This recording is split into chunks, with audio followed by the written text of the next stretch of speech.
to Crush Corner.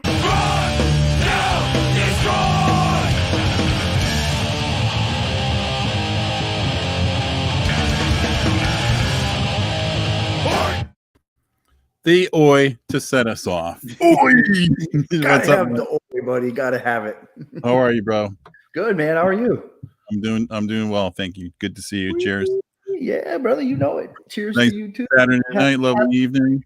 Yeah, happy early holiday cheer we're spreading today, right? You know, That I mean, our is next one will be the day after Christmas. Yeah. So it is the holiday season. oh, look at you! You got a little Charlie Brown tree going on back here, huh? Oh, I'm jealous. I do. So crazy, man.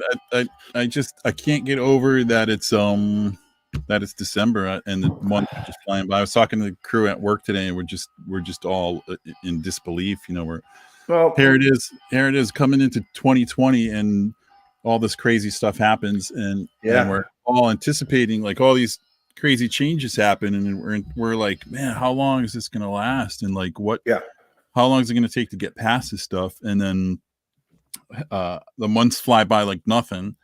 We get to December. I don't know how you feel, Core, but I'm not like woo, you know, 2021's coming. Like, I don't necessarily feel that way because there's so many things that are still questionable, you know. I don't, and part of that is, you know, hey Rianne, how are you? Part of that is the fact that, I mean, we could probably have a crush corner on this whole subject about time, right? You know, calendars and clocks and all this other stuff. It's man-made, right? It's a perpetual thing. It's really no beginning, no end, right? For the most part. Yeah. So I agree with you that, you know, just because the calendar turns, I mean, psychologically maybe it helps, but at the end of the day, we still have a lot of daunting stuff to deal with for sure, bro. I agree. Yeah, I mean, the pandemic has shifted our expectations, you know, and I think a lot of people have just kind of thrown their arms up in the air, and they're like, well, you know, it is what it is, which is almost the best way to deal with it, to try and stay present and be like, it is what it is, you know. Well, that's just it, I think, man. And like you said, you know, there's sort of the ever changing, right? Like, you know, they just made the announcement that starting Monday in New York, they're not going to allow indoor dining. You know, we have a friend, our friend Dawn, right? I mean, in Brooklyn, she's got a place. Yeah. I mean, you know, it's but like you said, you kind of got to just stay right here, right now, as best as possible. Keep the mindset. Jump on the Crush Corner, share it with your friends, because we come here to have fun, talk to some cool people, and get everybody excited about just, you know, trying to have a good time, living life, having fun. This is a Crush Corner. So many significant things have happened and help kind of shape the format and shape the stuff that we've done. One thing, using the music that we use right before we come on is Spat, which we were lucky enough to have a chance to talk to Chris Dodge, get permission to use that song, and it's obviously become our theme song when we come into the Crush Corner, which I dig. I love it. I love it every time I hear it.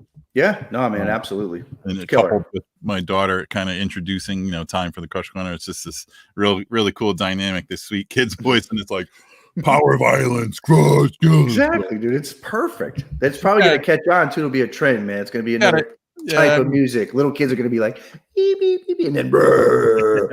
Well, you know, Andy, she's got a power violence streak in her. I agree. So our last Crush Corner was Taina Rosa from New York, which was awesome. It was such a great time we had. Really just super talented woman with everything that she's doing, and it was such a good time to have her. So it was awesome. Yeah, that was a fun one. We've been having a really good time with everybody, and I appreciate everyone coming on. It's so awesome. Yeah, and she actually, you know, we were going and chatting with her. She brought up, I believe it was another band from Puerto Rico, a punk band.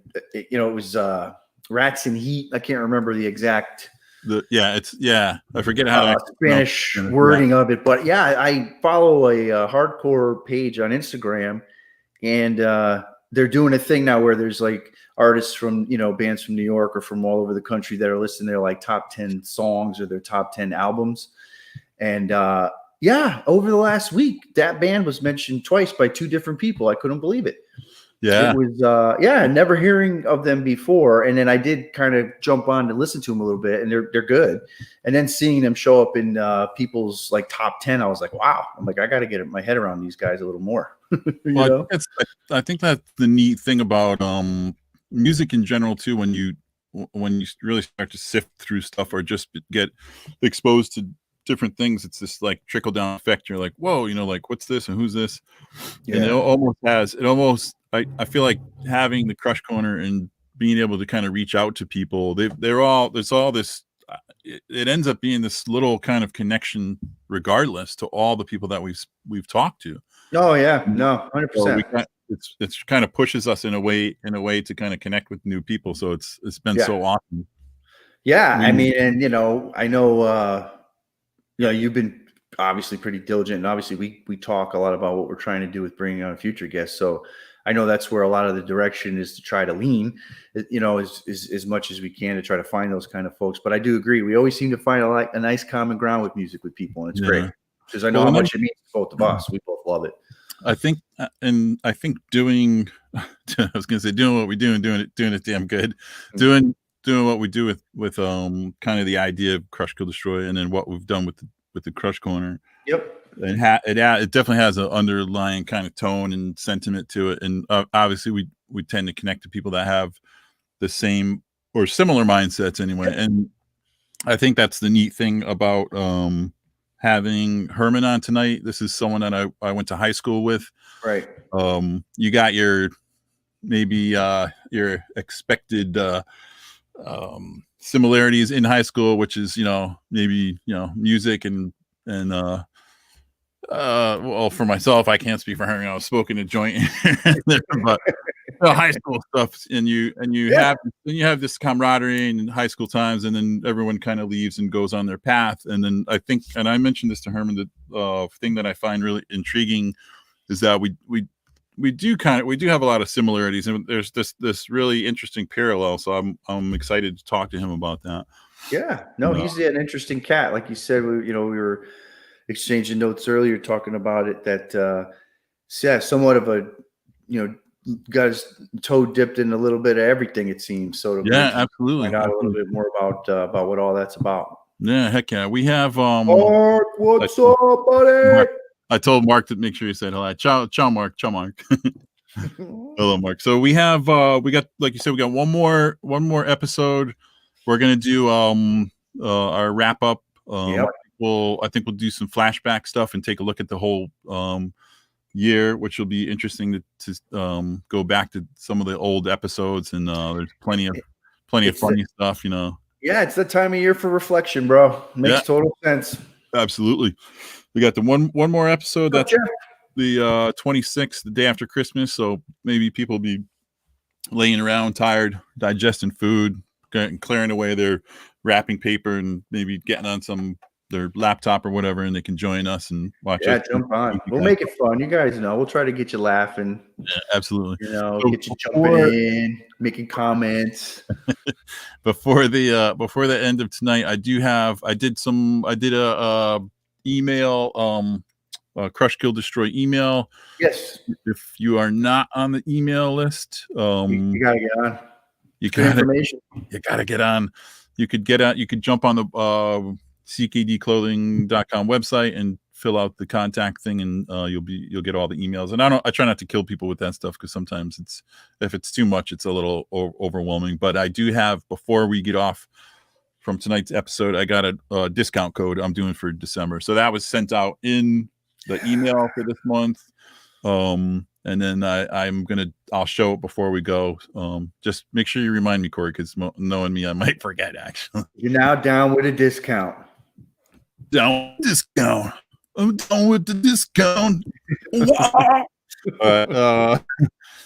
So yeah, my friend Herman Olivera from Bridgeport, old BTT. And I believe I met him back then too, man. Yeah. I know I can't remember 100% if he ever came to any of like the Centaur practices or anything quite like that. But when I saw his face, I was like, I know this guy. Like, he's familiar looking to me. And again, it's those common bonds with being a Bridgeport guy, loving music, which drew us all together at that time.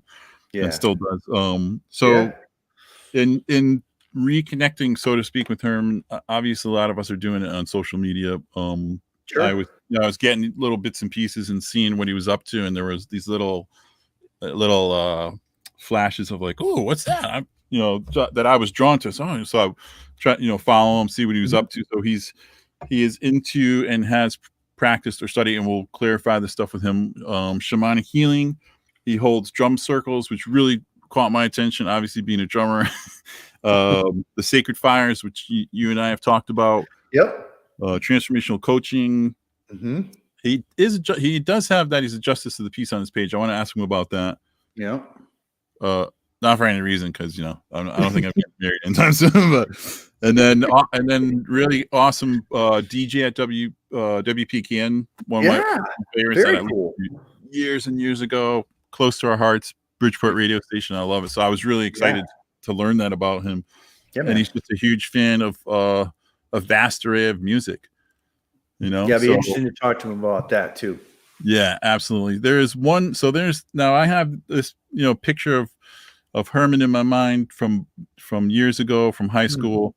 And then, like I said, obviously he's been on this journey, and I have this little clip that is on that I stole from his Facebook page. So I think it's a good thing to look at, and we can kind of get in and let him tell us what's going on with his life and all those things he's exploring. All right, let's do it. Yeah.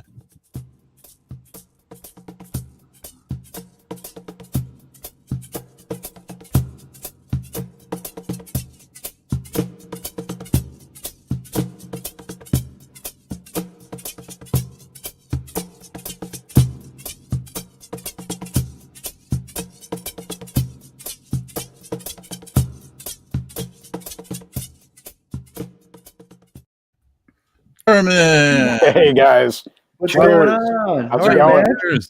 Oh, that looked like a dark one. What do you got? Oh yeah, I got some single cut. It's a nice chocolate stout. It's we're heading into the winter, so it's time to shift gears. This is really my speed. Nice.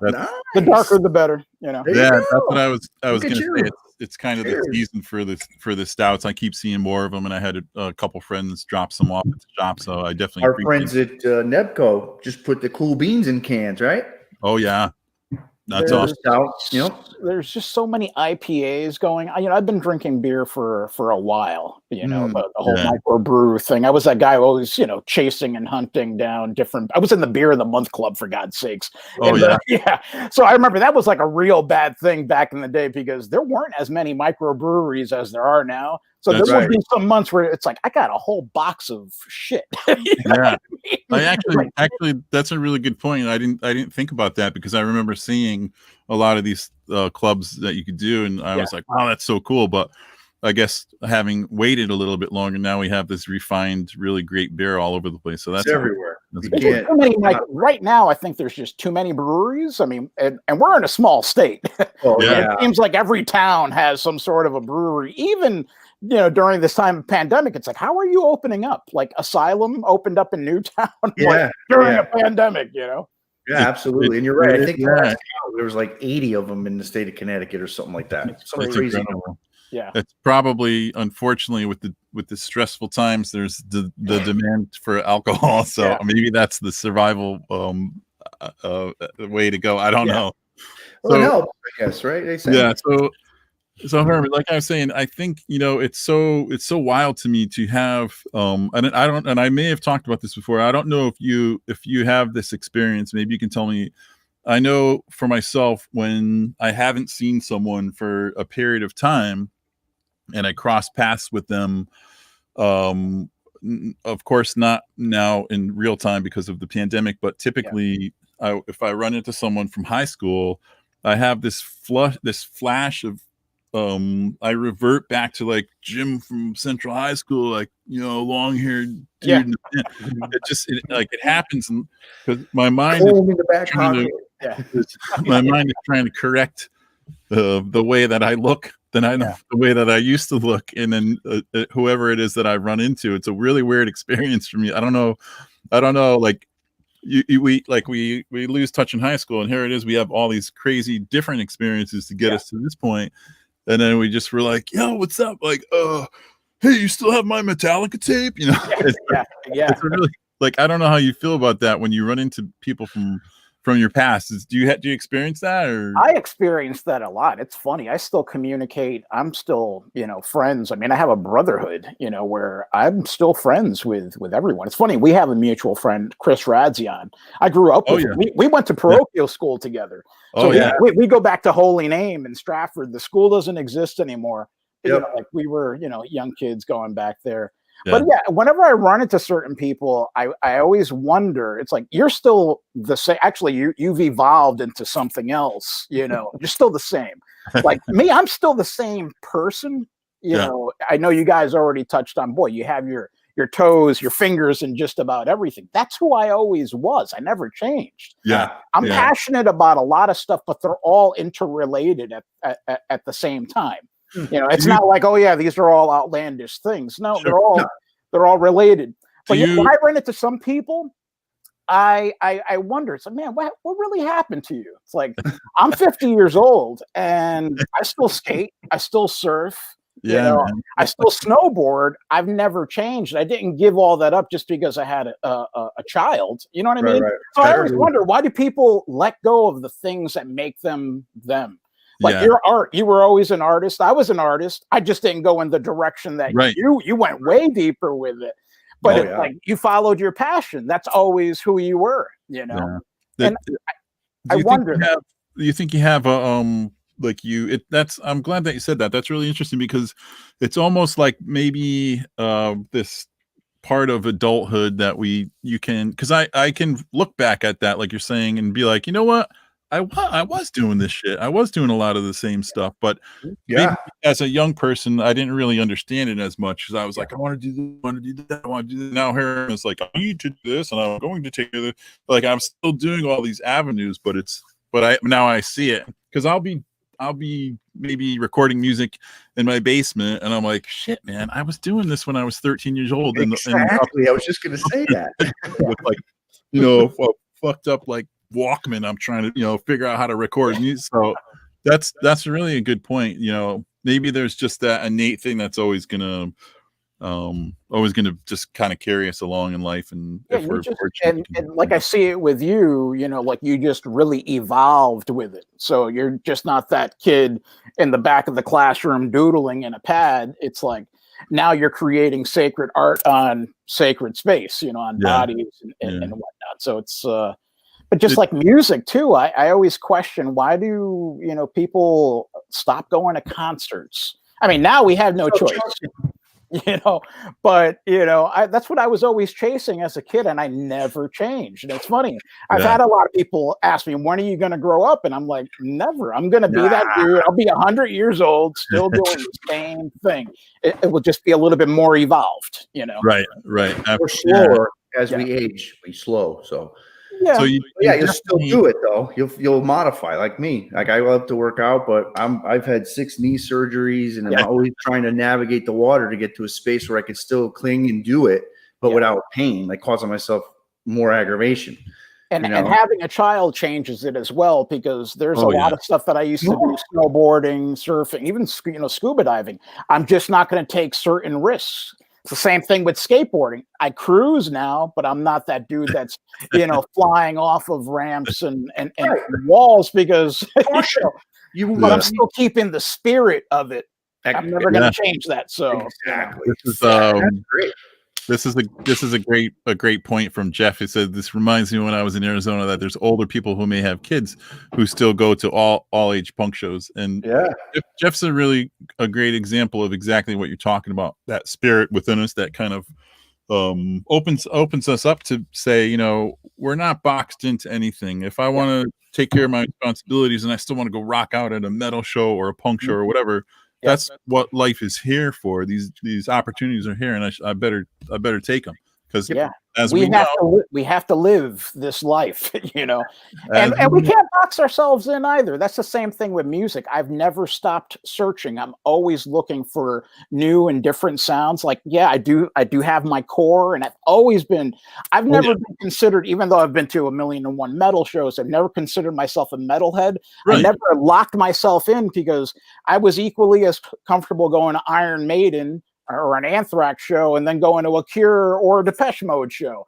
Sure. You know, I was just that chameleon that could just, go just about anywhere, but yeah, I'll never box myself in with certain tastes, It's like my daughter. My daughter is a huge Taylor Swift fan. And I got to tell you, I became, and it's, a lot of people laugh at that, but after I saw her live, and I just saw Metallica like a few months before that, and when I saw how she opened compared to how they closed it, I was like, holy shit, she opened up like they closed. She had way more pyrotechnics and flame. Like she had a stadium full of fire where I'm just like, oh my God. It was like, so it's like, I could appreciate that because I love living through her and her enthusiasm. And I just find the beauty and, it doesn't always have to be hard, even though I could go to the dark side as well.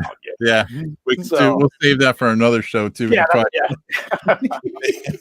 But, and it's, so, you're really talking about just being open-minded and having those experiences with your daughter, with music, whatever. So I want to ask you if these things that you've been drawn to, and I think I would refer to them as like maybe like a spiritual interest. I don't know if that's I wouldn't call it I wouldn't call it a spiritual. It literally is my life. And there's like I'll try to keep it short, but I'll tell you like the full story. That's always been an extension of me.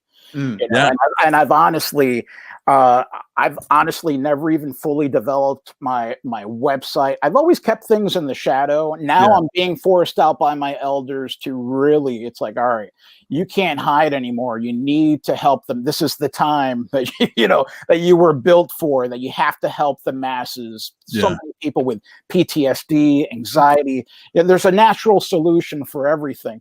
But yeah, that, I've always been a spiritual, being having a human experience since I was a child. Yeah. This is the thing. I've always been curious about life and the unseen, so just to give you, I've never been one of those dabblers where I just, hey, I have a spiritual interest. Again, this has been so sacred to me that even using like this, I mean, I'm in my office in my house. I would never even share this with anyone, but I'm just doing this as an exercise to step out of the shadows, and share that a little bit more.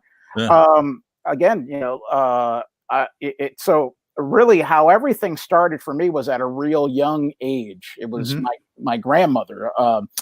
So at the age of 7, how everything started about the unknown, the unseen, and that there are other forces. Just because you don't see it doesn't mean that they don't exist. I had a really bad stomach virus as a kid. So if I was an adult, this would be different because you could always blame, it's just psychosomatic. I wanted that to happen, But I was 7 years old and it lived with me. I had a really bad stomach virus. There was nothing that my pediatrician that could give me. Now, to be 7 and still, I still remember this till this day. That's how traumatic it was. High fevers, couldn't hold anything in. I'll spare all the details. But to remember it till this day, it's like, that's how impactful it was. But there was really no medication that they could give me, multiple trips. I missed like 2 weeks of school. And my grandmother, again, she never advertised anything. Catholic, but never. She wasn't a Bible banger, she wasn't going around preaching. She just lived by example. She led by example. She decided to get one of her neighbors, who I was close to until I discovered this one room that was really scary. There was this one, like this one room when I went to visit. It's like, what is this? There were all these statues, all these herbs and whatnot. I was like, ooh, it was just really scary for me. And from that day on, I called her Maria la Bruja, meaning Maria the Witch. Because I was like, all right, I took on, it's like, oh, that was different. So when my grandmother invited her in, my grandmother was watching, both my parents were working at the time. So she was watching me during the day, keeping my fever down. She invited her in and both of them held me down. I'm trying to like really abbreviate shorten the whole story here. But I remember feeling betrayed by my grandmother as she's holding me down, and Maria la Bruja, let's just call her that, which she's a beautiful person and still alive to this day. Awesome. Yeah, she started doing this deep type of massage with like these oils and whatnot, and I felt this woman's hand go inside my intestines. So, and you're 7 years old. This is why I could still remember it, because it was pretty traumatic, and pulling out what seemed, like snakes. Yeah, you didn't see it, but I felt that she was just extracting whatever it was that didn't belong to me. And here they are, both praying over me, doing this massage, and doing whatever they were doing at the time. And then again, just to speed up the whole story, I remember my grandmother feeding me honey. It was honeycomb in this special brew, in this special tea that they had made, and basically cramming it down my throat. Oh. And I thought I was going to throw it up and whatnot. And here I am. I was forced to drink this. And as soon as they were done with that, everything stopped, and I felt beyond light. So it was like an instantaneous type of cure. Wow. And that's where I believed that something else truly existed, and it always stayed with me. What was that? I want to learn it, and I viewed Maria from then on, and my grandmother, who again, she was the I still consider her, like the highest being that I've ever known, my greatest teacher. I just view them in a different light, because how was that possible that Western medicine, heal me, and here we go, these two common women with a lot of prayer and what I guess that was my real question, which you just answered. So because I couldn't really, I guess maybe instead of using those words, spiritual interest was the point of that point that you just described to me. So was it moving forward from there? Did you have this desire to seek stuff out for your own self? Were you for your own self at first? And then obviously at some point you're saying, I want to learn more because I want to help people. I want to offer. Or so that's I became a little. I was always a curious. I mean, it used to get me into a lot of trouble. I was always that curious searcher. I was always the one that had to investigate in the classroom. I was always the one. I wouldn't call myself a bookworm, but I loved the library. And it's funny, when I was younger, there really were no books on any of this, but I always wanted answers. So that it really piqued my curiosity to the point where it just became an extension of me. Like I have to get down to the bottom of this. And as I got older, I would ask my grandmother for like guidance and what she was doing. And she always had a real simple approach. I was the one that made it more complicated as I got older. But even now, I've scaled back where it doesn't have to be that complicated. Our body is designed to heal itself. So was all that related to the shaman? Yes. And you know what? I honestly hate categories. I hate titles. I hate even using shamanism or even calling myself a shamanic practitioner. Right. Because the word shaman comes from the Tungus tribe, which is now in Siberia. And that was a word for that type of spirit healing.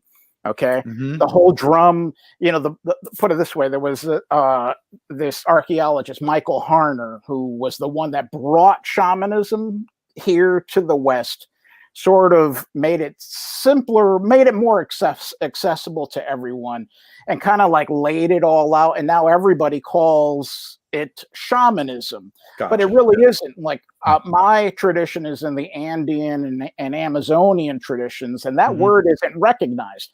They use it. There are, taitas, that will use it for the Americans that come there. It's like sort of like they cater to them. They accept it, like, oh yeah, shaman. But it really doesn't exist. It was part of the Tungus tribe. Gotcha. Okay. So it seems like, because some of the stuff that you're describing in that experience, I have talked to friends and it seems like that way of doing things is a cultural thing too. Obviously, I've not really found in America until Thanks, Lisa.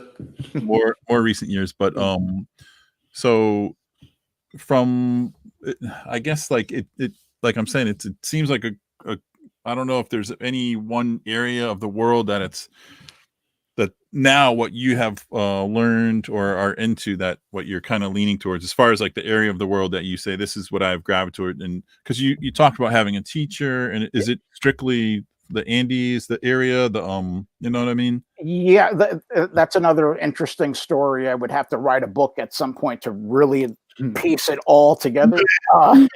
Yeah, so yeah, it's a matter of just future endeavor. Yeah, my wife constantly tells, just do it already. You already have a couple of books in you. But yeah, so I gravitated. It's funny. It's kind of interesting in my whole journey. Again, once I started piecing all these things together, I was always looking for teachers. You just can't learn this stuff out of books, especially coming up in my late teens, early 20s. There was just The Way of the Shaman. That was like the only book by Michael Harner that existed, and then there were other offshoots from his students. But I knew that there was something else. And yeah, as I've gone along my journey, I've studied with various teachers, and yeah, I guess one of the greatest I guess you could say moments that really opened up the door for me, that led me to where I am right now, is Hank Wesselman. You can look him up. He's a famed author. He's got a great series of books, and I used to volunteer. This is how deep I was into this. I used to volunteer. I used to commute to New York. This is before I lived in New York. Oh, wow. I used to commute to volunteer at the Open Center. This was in the Village back then.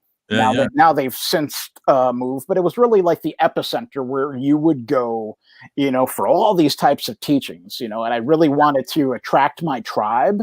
In a way, I wanted to be with like-minded people. What I was doing at the time, my background really is like I was stuck in finance, never really passionate. I loved helping people, but I knew that I had a higher purpose, and I felt like sort of a sellout doing that whole thing, wearing the whole, suit and tie thing. And so on the weekends, I would volunteer at the Open Center, and it was at the Open Center. This was in the early 2000s that I really wanted to take this course with Hank Wesselman, because at the time he had moved to Hawaii, rarely came to the, to the mainland. I was like, oh my God, this would be so great if I could take this, but it was sold out, and nothing could be done. And super long story short, the day he was coming, I was the guy that greeted all the authors, all of the teachers and speakers that would come in, and I'm the guy that would, help them out and get all situated. And Hank Wesselman basically told me, I've been waiting for you. I was like, oh, it's like, I'm sorry. I saw you coming. I didn't even I was waiting for you. No, I've been waiting for you. You're taking the class with me. And I was like, no, unfortunately, I'm not registered for it. It's sold out. I'm volunteering. He goes, no, you're supposed to work with me. I'll arrange it. You're going to work with me. And super long story short, I did a long weekend with him. And yeah, we deepened our relationship. Fast forward, he's the one that led me to the ultimate door opener, which is Isak Berry. And now Isak Berry and we lead the New York Shamanic Circle. Oh, wow.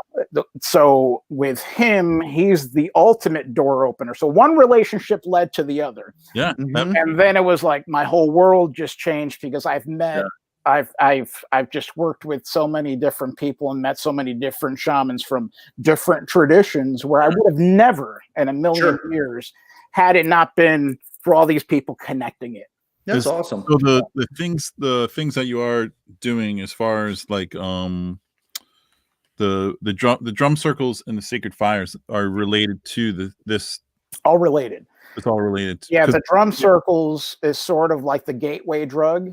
Again, a lot of this stuff that I've done, again, was always in the shadows. Yeah. So you say drum circle, and it's different. It's actually some people see it as code. Like, are you going to be serving peyote, ayahuasca? That's what they're like. No joke. You see the emails that I get. It's like it's a drum circle, high donation, and you really think I'm going to throw this? It's like no, it's a drum circle. Well, the things that are rooted in more ancient stuff or native things, they are, I think, on a simpler level. But you say as they do come into the hands of other practitioners or America, they do this kind of winding shift and they get a little tweaked. So I can imagine, because I have that experience, as I said earlier, finding that I think you and I had these a lot of parallels in life. So I was, and again, you say like it's tough to use the word, shamanic practitioner.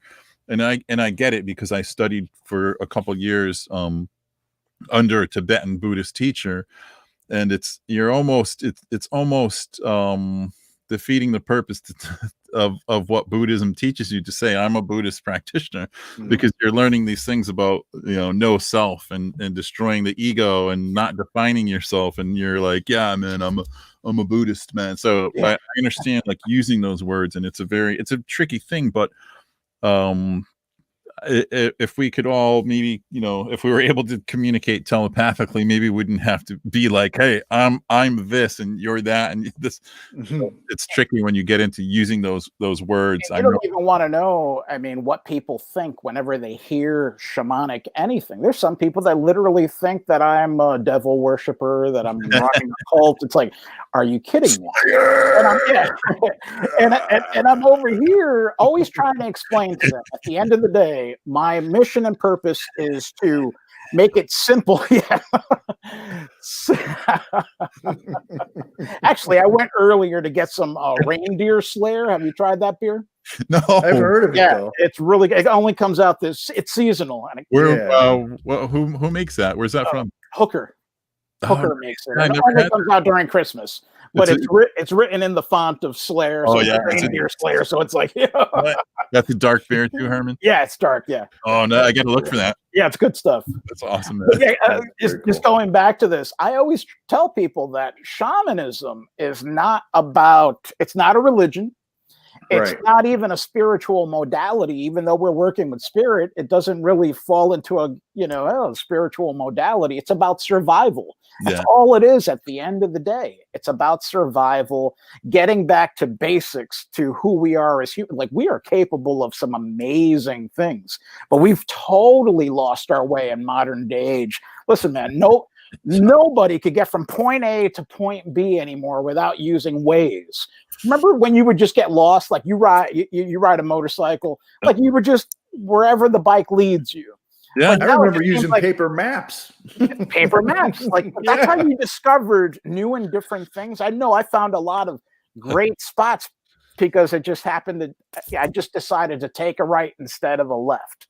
So it's the same thing as humans. We forget that we're highly intuitive creatures. It's totally bullshit. All these people that claim, "Oh, I'm clairvoyant," Listen, it's like we are all, we all have that ability. It's just a matter of just dusting it off and exercising. It's just like a muscle. Corey, you've worked out.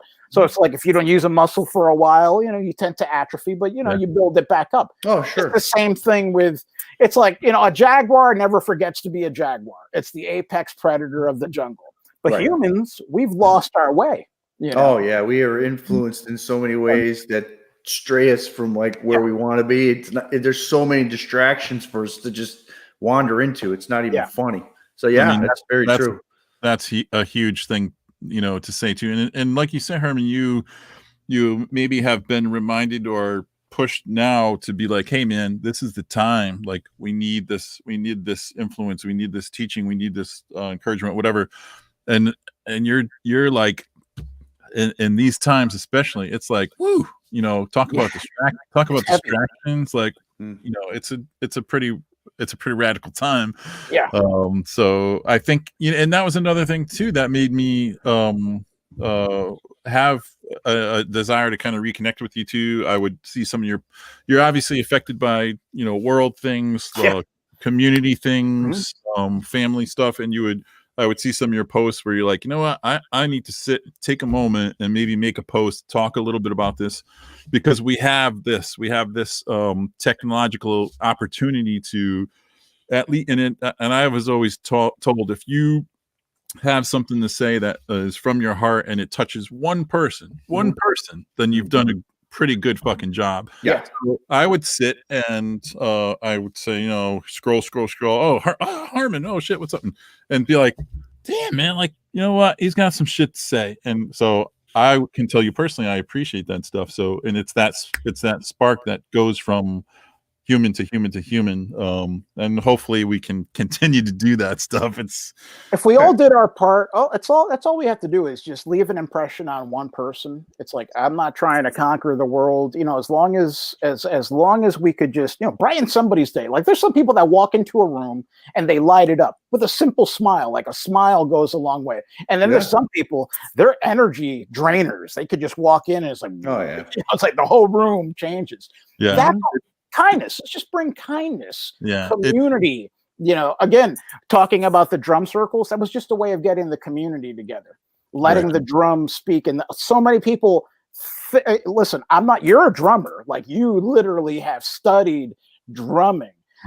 I'm a noise maker. You know, but again, I let spirit just take over. And that's what I teach people.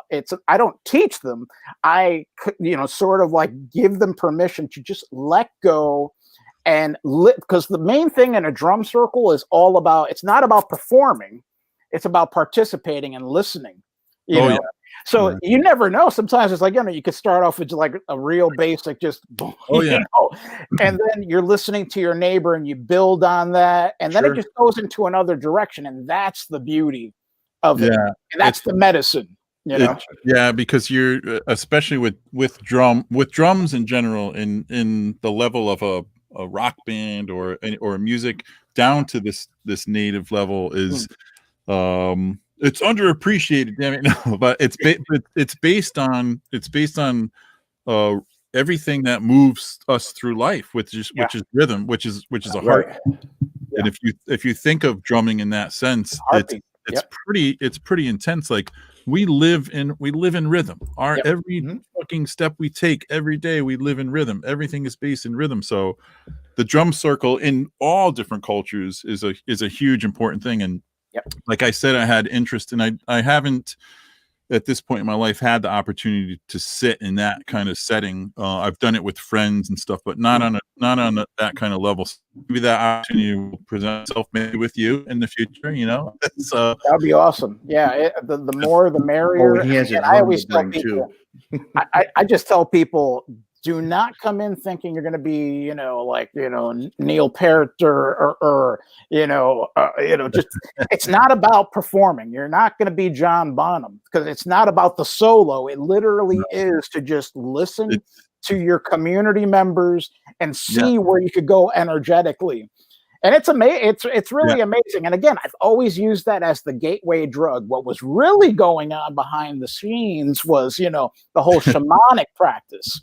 So once certain doors were open, then it allowed me to, you know, to just, when people had questions, oh, thank you for asking that, you know, and then it's like, all right, let's expand on this a little bit more. And I honestly put a pause on the drum circles and just literally just said, all right, these are shamanic circles. And I hated calling them that, but literally, let's come together. I will, you know, for the people that have never been exposed to journeying or anything, I give real simple instructions and just let them go. And it's really amazing what you could do in a community setting. That's, you know, dude, I'm so, again, like, these things that I can latch on right away. You know, you give this little bit of guidance, saying, and let them go. I find that me personally, the people that I've crossed paths with that are offering, I don't know what a good word is, an opportunity for a connection or something, they do the same thing. They're not force feeding me anything, and they're not saying, you know, this is our spiritual basis, this is our practice, this is how it goes, boom, boom, boom, boom, boom. They're like, you know what, man, like, you do the best you can with it. Just do it, you know, and then it kind of evolves from there. So I've had, again, these, like I said, Herman, these parallels that I've noticed.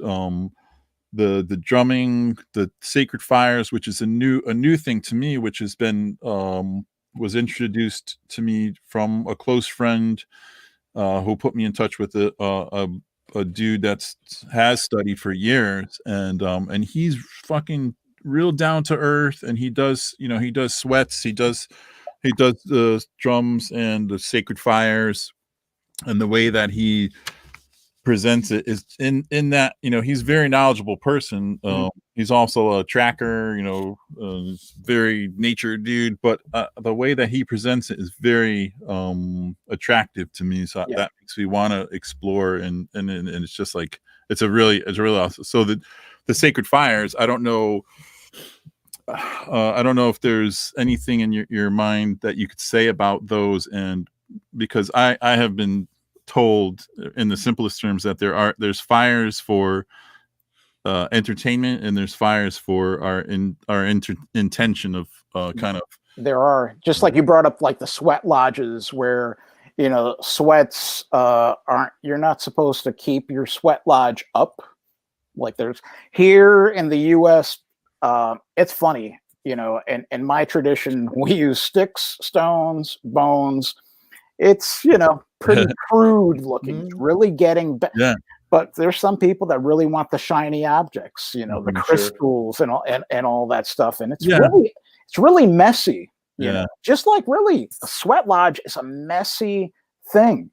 As we evolve as human, just being a human being, we have to fall on our face. We sometimes have to break our bones, that's the only way that we grow, Oh, true. So like the whole sweat lodges and the fires, there are different levels depending on the traditions. It's not just about putting a bunch of logs together and lighting it on fire. Oh, yeah, hey, we have a sacred fire. I mean, you could build if you have a fireplace or even a candle. It's all in how you light the candle. The most important thing is the intentionality. Exactly. I don't want to make it more complicated than what it is, but there are certain traditions that, yes, there's a way that you enter into the space where the sacred fire is. And my tradition, we honor the female side first. So it's your left hand. So everywhere that you enter, whenever you enter, and your home is a sacred space, your office, your chair, how you treat your chair when you're tattooing, how you start. If you sat down with some of my elders, you would think it's like, wow, there really is a sacredness in everything that we do. So when you're walking into a place, you step in with your left foot, So you're always honoring the feminine side, and then the follow through is the masculine side, which is the right. So there are, You're talking about things that they're so hard, and I think I find most of my frustrations, Herman, come from the fact that this stuff is so pushed away or washed out, because they are, everything we do there's a sacredness to tattooing. When I got into tattooing, there was that side of it that made me honor the traditions and go into every piece that I did. And as I've been tattooing for almost 27 years, dude, I've seen so much just I joke to my wife sometimes and I say, nothing's sacred anymore. She's like, I'm with you. And this is a go against the stream type thing. So it's a really difficult time. I find that most of my frustration comes from, having even that tiny little bit of experience where it was this kind of sacred thing, and everything that we did to almost nothing, where it's like, it's a difficult thing. I mean, you must really be frustrated, because I'm frustrated for you, because I honestly, dude, when you could now learn how to tattoo online, I don't know if you've seen some of these services where $9.99 you're going to learn that way, when, you went through an apprenticeship, you went through a lot of, but I think we've sucked the sacredness out of everything, even music. This is why I love now that the younger generation is going back to, rather than trusting that music just comes from the ether. It's pretty cool to see some young kids now appreciate physical music. Like, for me, that's sacred, a vinyl record or even a cassette. It's like, all right, you want to listen to that album from start to finish. But going back to like tattooing, you must have. I'm frustrated for you when I see because really it seems like there was like an epidemic for a while. It's like, how many tattoo shops are going to open up? Like, how many good artists are out there? Breweries. I remember when I was younger, it was like breweries and tattoos, beer and tattoos, man. Breweries and tattoo shops. I mean, when we were kids, it was just Spiderweb was here, Danny Williams. It was just like a few, and that was that. Yeah. But it seems like the reality TV shows have really just taken it to another level. You know? Damn that Dave Navarro. And I love Dave Navarro, but it's like, oh man, you know. I want to. This is a great question from Jed. He's saying, do you find people that have some drum training have a hard time letting go in a circle, and that can go for a lot of things. If not even just the drumming, it could go for a lot of things. If you come in with this idea and regimented training for whatever it is, and then come into this let it go kind of open your mind space. Like, do you find that some people come in there like, man, I got to get this technical stuff down, and you're like, no, this is from here, like, you know. Those are the people that don't. And again, I don't give instruction. I let spirit take over. All I do is plant the seeds of, here are the simple steps. You literally want to listen to your neighbor. You want to listen to this community. So we could have 5 people, or I've had situations where we've had 100 people. I mean, we're talking about massive in the dead of winter. It's like, Sticks and Stones in Utah. I don't know if you've ever been there, but I used to facilitate the drum circles there on a monthly basis, twice a month.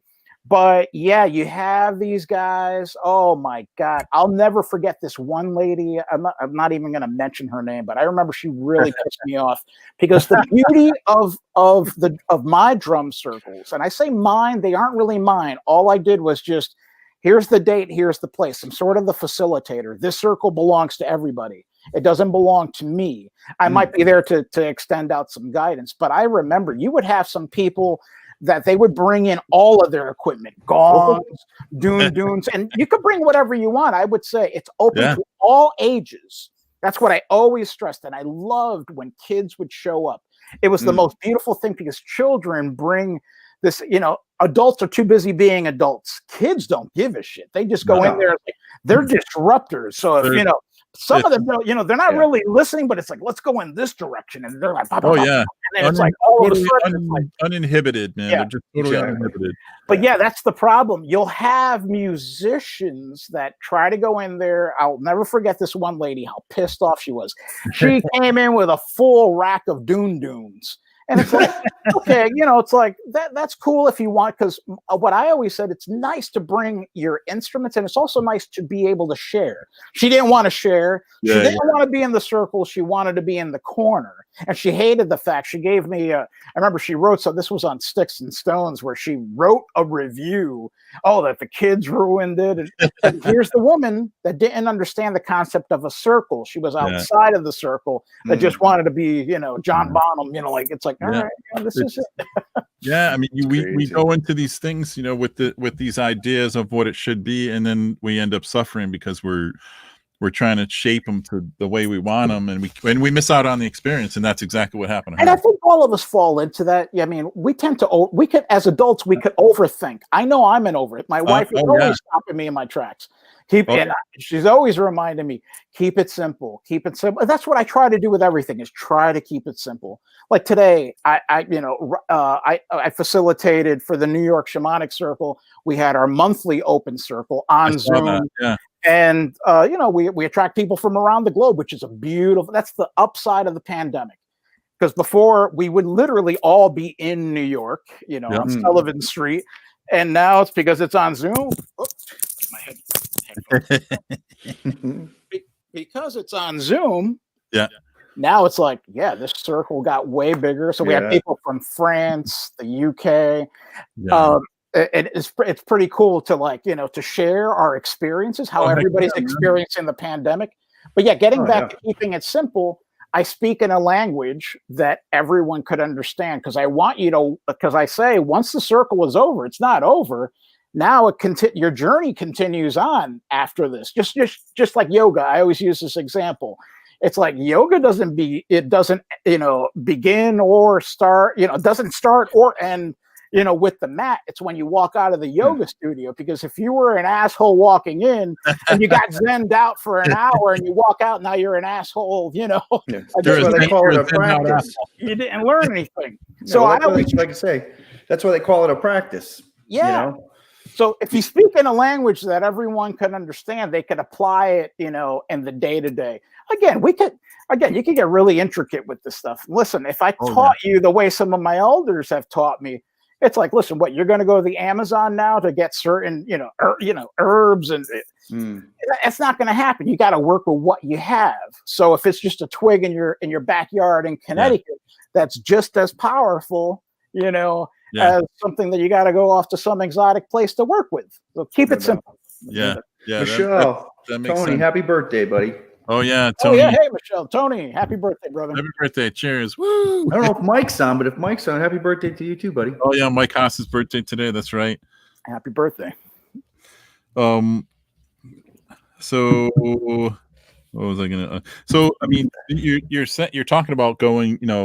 People. If you want to go here and study. But you have had the opportunity to travel a little bit. And was it in that regards where it was the travel was motivated by these teachings, or an opportunity to learn stuff and spend time with? Yeah, and also I've led trips with the New York Shamanic Store with Isak Berry. Okay. So I've just traveled extensively through Ecuador, through the Andes, through the Amazon. This time last year, I was actually in Mompinche, and that was on the coast. You want to talk about? I mean, there is nothing out there. I felt like I was in the movie Dune. It was amazing. That's awesome. This time last year was here I thought, wow, 2020 is just going to be, I'm starting it off right. I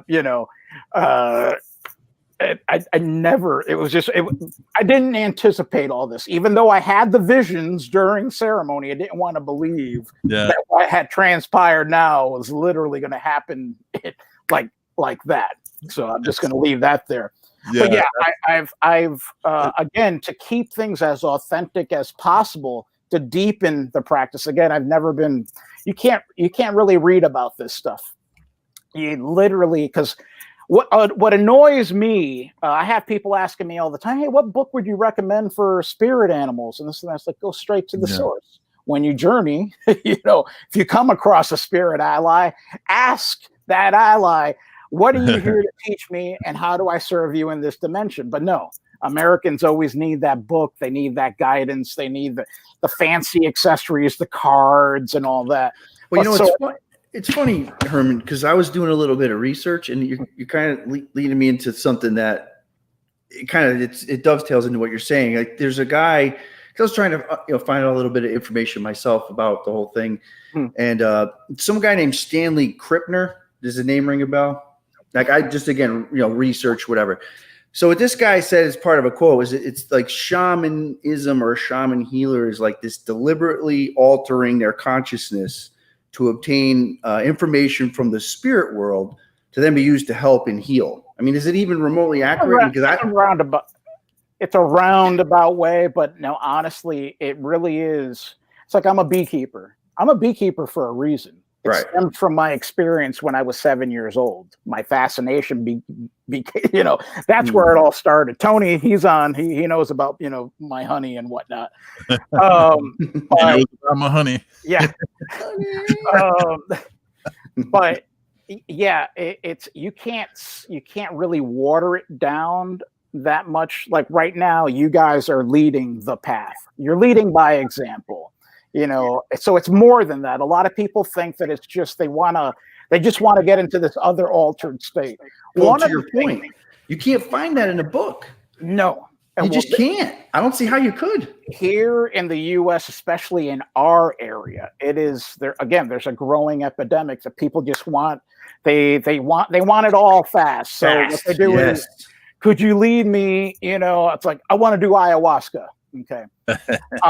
And I'm one of those guys where I've done ayahuasca, yahe. I've done sacred plant medicine. The only reason why I have done, because I could go just as far with a drum or a rattle. But the only reason why I have done those sacred plant medicines is because I was in the right environment. So like ayahuasca, for example. Sure. There are people out in Brooklyn right now. They're having ayahuasca parties. Little do they know. Yeah, you got the address. I just want to take the address down. Yeah, right. No, you definitely don't want to mess with this. You could be on an 8-hour roller coaster ride that you didn't even sign up for. Yeah. Oh boy. Yeah. Again, it comes down to, I think, in those situations, intention, and obviously a lot of respect, because there are some practices that feel that you can take these things as a shortcut to a heightened experience. But if you're going into this party mind, that's not what it's about. No. So there's a woman in Brooklyn that literally serves up ecstasy first as a primer. This has nothing to do with anything, and then serves up ayahuasca. And we're talking about a pure, shit show. Yeah. You literally, it's like you could kill people. And it's too sacred. It should only be done. You know how long it takes to train as an ayahuasquero? I'm down with the Sachila tribe in the Amazon. And it's amazing that I'm even saying this, but this is the day and age that we're living in. It's like, all right, this has all been connected here. Like I was literally just talking to somebody in the Amazon earlier on my phone. It's like, even 10 years ago, you wouldn't be able to do this. It's like that just didn't exist, but so we have to use the technology for good as well. Oh, yeah. But there's so many dangers because people just want it instantaneously and they don't want to do the work. They don't want to work with their shadow side. It takes work. I always tell people questions later. They'll just dive in and then figure it out. This is the world we live in, where it's so fast track, and that's a rough thing to slow down if you have that kind of but mindset. It's sad going back to the sacredness of things that ayahuasca is now fashionable. It's like a Coachella type thing. I would never, I have a crown behind me. I would never ever think of wearing that for myself and do a video.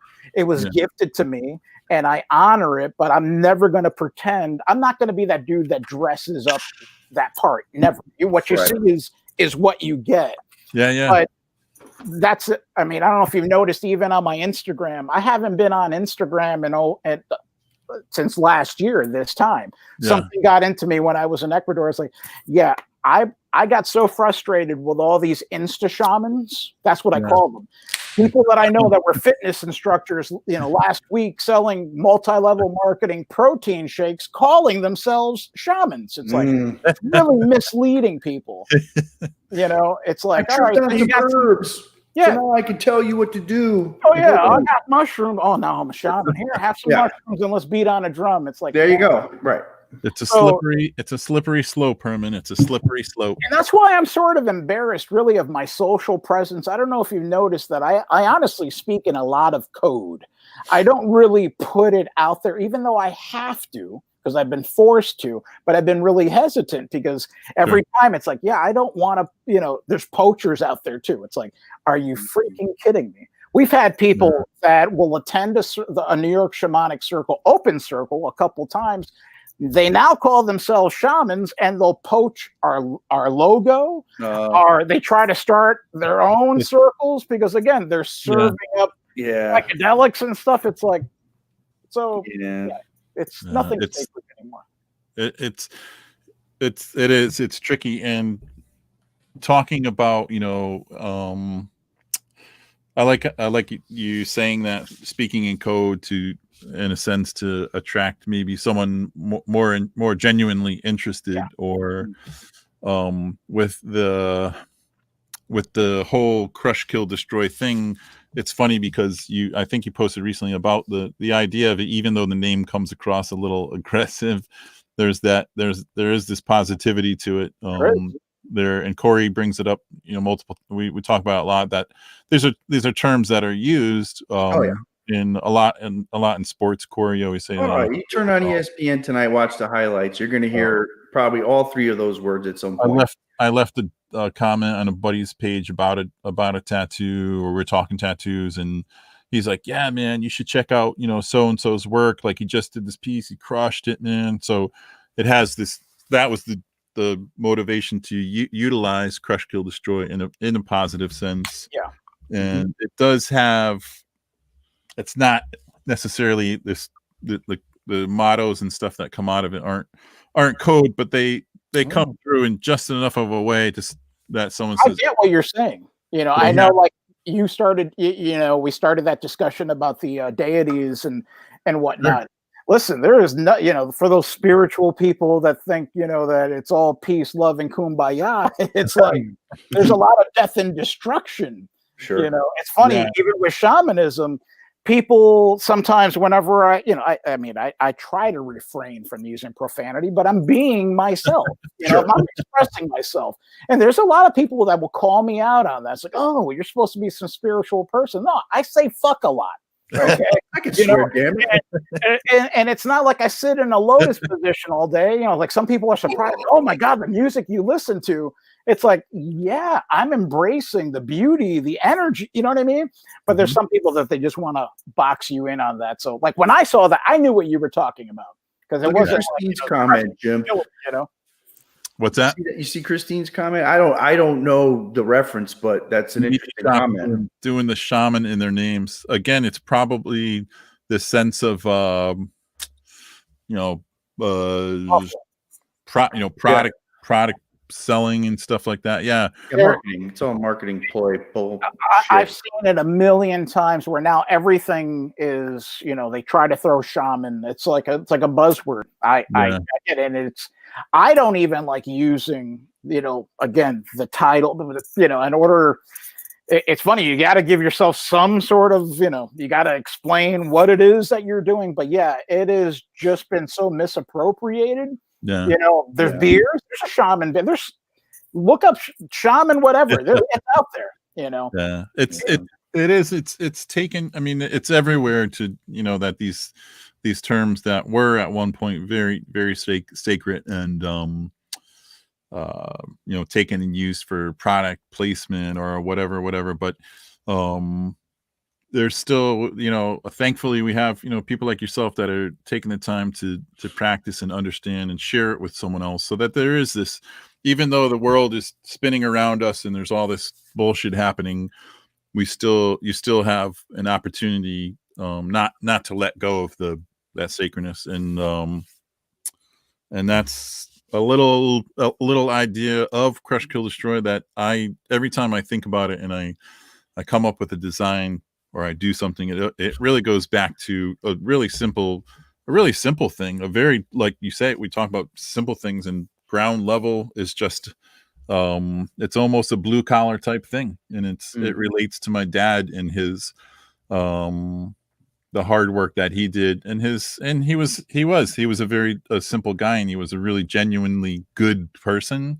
Mm-hmm. So here it is. You have this idea that I've kind of come up with and presented in this way of, it's got this little edge to it because of, that's me. Just like you say, we still have these parts. It's, rock and roll and metal and like skulls and this and that. And I love that stuff. And it's real, and it doesn't make you a bad person. It just makes you interested in lots of different things and art and whatever is aesthetically pleasing. But it always comes back to this idea of like, everyone that we've had a chance to talk to on the Crush Corner that is doing something in this positive light, and just putting your best foot forward, really, and that's what it comes down to. So that's what Crush, Kill, Destroy is all about. I love it. I tell everybody that I talk to when they ask about what is it, whatever, I always say just go to the about page and read about it. You got to read about it. Most people don't want to read. Well, I know it's true, but again, I think also sometimes there is that immediate connotation to a negative because they hear Crush, Kill, Destroy, and I'm like, nah, no. Like actually, if you really want to go back and look at it, you're going to find out that it comes from a what was it, 50s TV show, right? A robot, right? I mean, you know what I mean? Like, it's like, Like, okay, it's not, we're not looking to, crush, kill, destroy the world. Well, that's I mean, it's not a negative thing. It's not even close. And that's like, and like Corey and I have had this discussion where there was no hesitation or worry about that kind of presentation, because I was like, man, this is what it is. I love it. It's I know what it means. And just as you come across people that don't want to go into the drum circle, like Neil Peart, they come in and they say, what do I do? And you say, you hit this drum and just listen, or just do what you feel is right. It's the same thing with people that are attracted to the crush, kill, destroy idea, or the shirts or stuff, and people can take it and do whatever they want with it, and if it motivates them, that's what I see all the beauty in it, because again, I see it in my practice. Like, there's so many people that are like light workers. They don't want to deal with the dark, but in order to have balance in this world, if you have light, you have to have dark, and some of our greatest lessons are in the dark, the shadow side. So when people hear that, they're like, it's like, again, they think, this is like, some sort of satanic. It's like, no, it just like there's darkness now because it's night. Let's embrace the beauty in this, because there's a lot of beauty in it. Just find that balance, Yeah, it's funny too, because if you don't take the time, like you said, you're like, people don't really read, and that's true. And I try to slow myself down and take time to read sometimes, and it's difficult. You got a kid, what it's like. It's time. But if you have to, there is that balance, and a lot of the imagery, especially what I was telling you about some of the deities in Tibetan Buddhism. Got my shirt on. I'm representing. Yeah, I know. A lot I of should have used my. Now that I'm thinking about it, I'm moving around a lot. I should have used my other mic, but a lot of that imagery that has this aggressive face it's actually, which I find so relatable to. The reason that they look like that is it's the frustration with the world. Mm-hmm. A lot of people don't know that stuff, and that was something I had come to understand a little bit more. And I was like, oh wow, it's like I have things like this in my shop, hanging up masks, and people are like, yo, is that the devil, man? What is it? And I'm like, no, I don't get too much into it, but it is. I have masks as well, and people are freaked out by it. But it's like, no, there's beauty and there's a story behind it. Exactly. People are afraid of what they don't know. I mean, that's like a big part of it. And I think like some of the other things you're talking about, the drum circle and stuff, I even see it when I go to the gym. It's like you can almost tell the people that are there to try to portray a certain thing that they hope that people notice them because it'll make them feel good, versus just being there for them. Be there for you, because that's what it's all about. You're there. You're not there to impress anybody, and you shouldn't be trying to. You should just be there, put in your time, do your work, feel good about your goals, and move on. But one of the things I miss the sense of community. Like when I was younger, going to the gym, there was even if I didn't know you, if I knew if I sensed that you needed a spot, hey, sure, I was the same way. You try to get a spot now. Nobody's giving you a spot. You got people drinking Starbucks, looking cute. It's like, what the hell? Why are you doing a selfie? Get the fuck off the machine. We got to keep it. You know what I mean? I could write a whole book about it. It's really something, the psychology of a gym. I mean, I'm telling you, especially now, because to your point, back in the day when you went to World Gym was where I used to go all the time. Trumbull? Yeah. I used to play racquetball there, and there, There you go, Jimmy. Yeah. So I used to go there all the time. But like you just said, you could go there and be, someone's like, an earshot away, and grab them off a rack somewhere and say, "Hey, I need a spot. Can you help me out?" And they'll be like, "Yeah, man, no problem." Yeah. But today, no. Everybody's just. I'm serious. It's an amazing psychological thing when you really watch people and how they behave in a gym. Michelle wants to go to the teen dances at the JCC. JCC show. But yeah, so much has changed. It's like, it's sad because there used to be a sense of community. I used to go to Gold. I used to go to the Y on Park Ave in Bridgeport. Yep. Then I went to Gold. I was one of the charter members, like number 30, right in the beginning before they turned into Fitness Edge. Yep. And there was a sense of camaraderie. It was like, you just got pumped up because it's like you knew everybody. You were giving hugs, high fives, and everybody was there to push one another. But now it's just like this. Before we go ballistic and we could go down this whole. We could.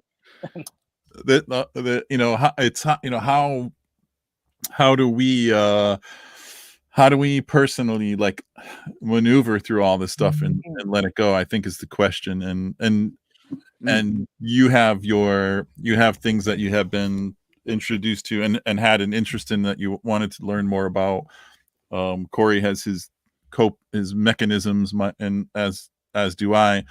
So we have these opportunities to kind of maneuver through stuff. And I don't know about you, but 2020 has pushed it all to the limit. Yeah.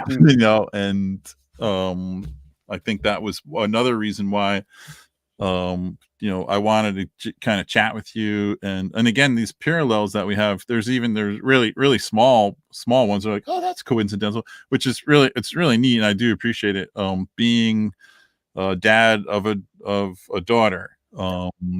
I see your pictures. You got 2 dogs. I got 2 dogs. You got a Boston. I was like, oh, this is so weird. Then you started talking about more the sacred fires, and I told you I started to do.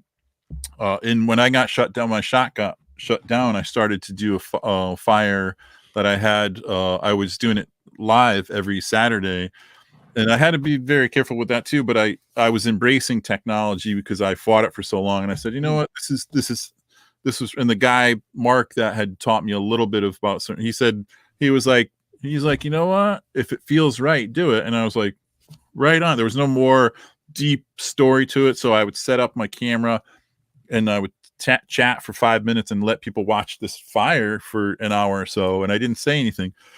And so it was like this sacred fire thing we had this kind of parallel with. So I think it's really interesting to come from we've always crossed paths because remember it was years ago, but I remember I ran into you and we stood together at Fishbone at Seaside at the Vibes. Oh yeah. And then I would run into you at shows like Chris Cornell when he was in New Haven, of all places for that. The Schubert, right? It was fucking awesome. Yeah. Oh, I think that's one of the beautiful things about growing up in Bridgeport too, to come from culturally different backgrounds and end up in the same high school and just have these strong bonds that we carry on. Like you said, you're still in touch with so many people. And as Corey and I, we've been friends since we were in kindergarten, third grade, right? Third grade. Mm-hmm.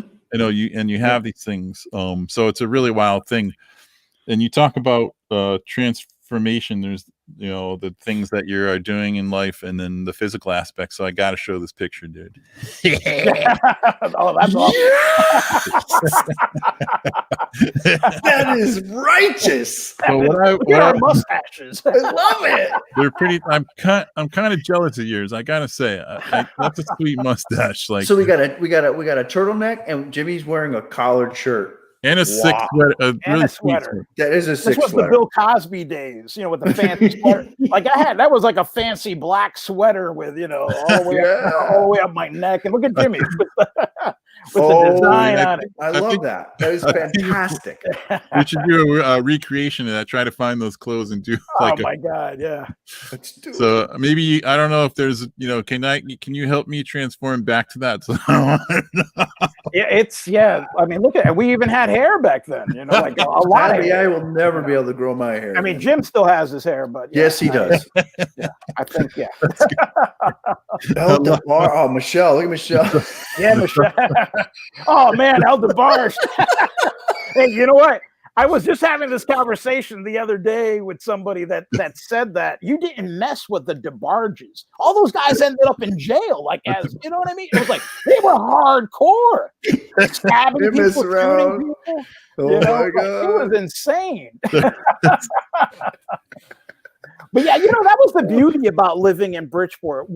This is why I am really disturbed of where we are today in society, because we literally grew up in a melting pot. I was raised in the north end of Bridgeport, as and it was like such a cultural melting pot. I didn't see colors. I mean, we grew up at the right time when we saw the birth of rap, hip hop. Yeah.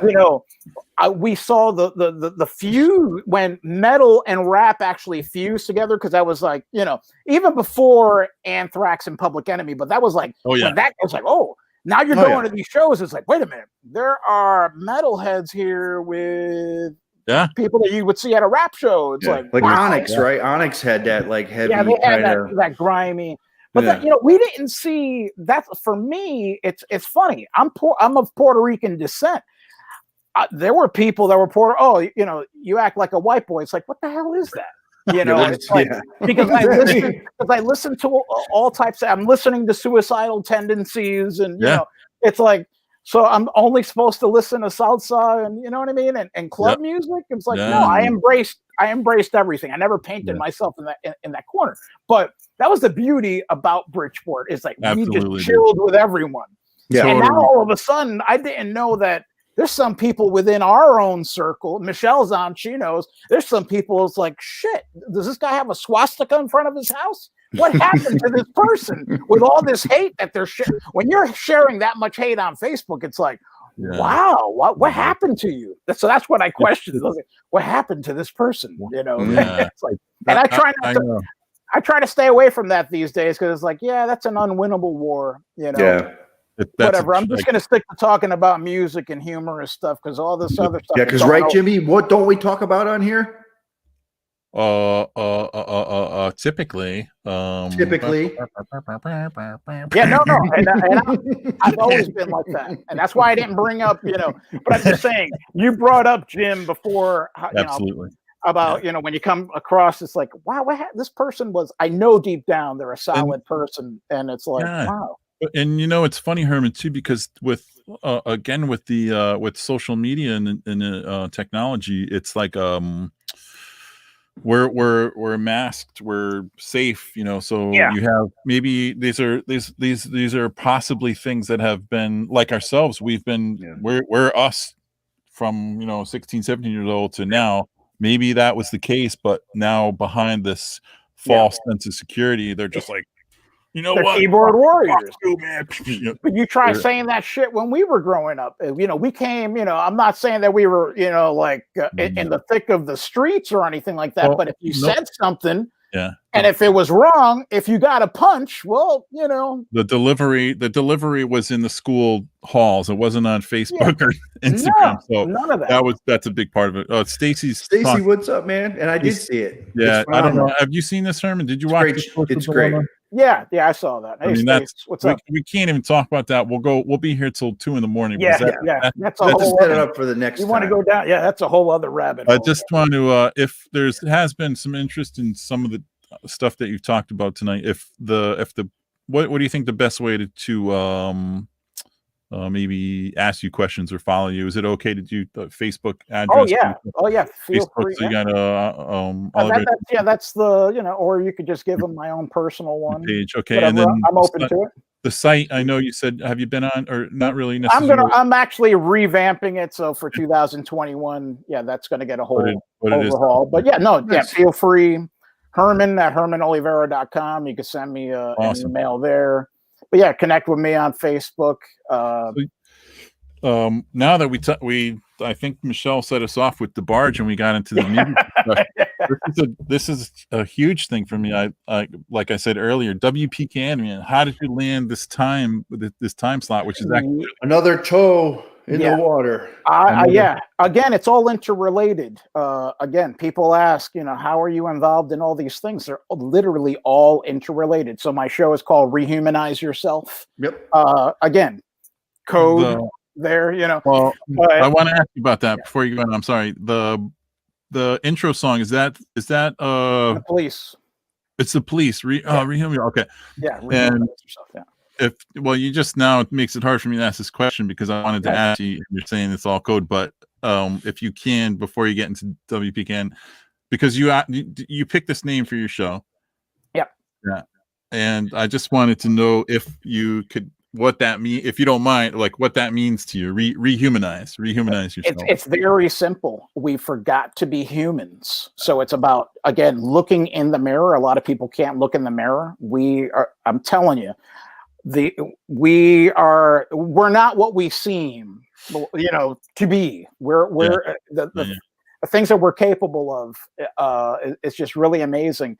But it's really sad in recent years to really see people devolve and not really believe in themselves, and just trusting, just putting everything on autopilot, but somebody else's autopilot. You have to, be guided by your own intuition. Listen to your gut.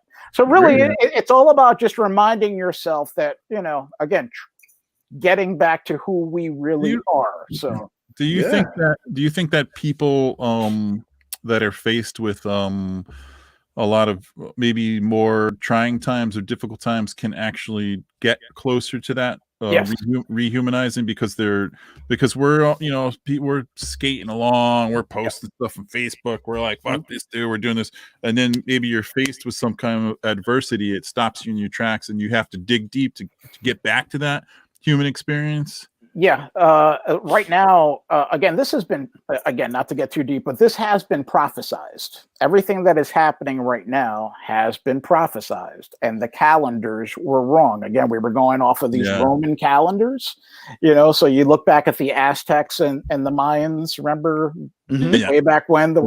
Well, guess what? It's like we had the timing a little wrong. This has been prophesized, these shifts. Oh, yeah. So right now, there actually one of the the circle today was really about removing the stones. But my whole thing with the whole theme, once you remove a stone, because as a shamanic practitioner, all we do is point out, again, we have the river of life flowing through us, and sometimes we have this blocked energy. So we just call it metaphorically, it's blocked by a stone. So when the water can't flow freely, it tends to just collect. It becomes stagnant, algae grows, no new life really grows out of it. So it's about pointing out those stones, removing it. But now, every time you remove something, it's like you got to replace. But I'm taking those stones, and I was showing the participants today, how do you take a negative and turn it into a positive? So you remove the stone, now build something with that stone. Because a stone could be a blockage, or you could build a wall or a house with it, So do something constructive with it. So this really is the time. What's that? Yeah, we're throwing at somebody. Some people need that to wake them up. Hit them with a rock. But spiritual experience. This is really a time where we're supposed to take this time and internalize. We have to dive deep within and sort of redefine ourselves again.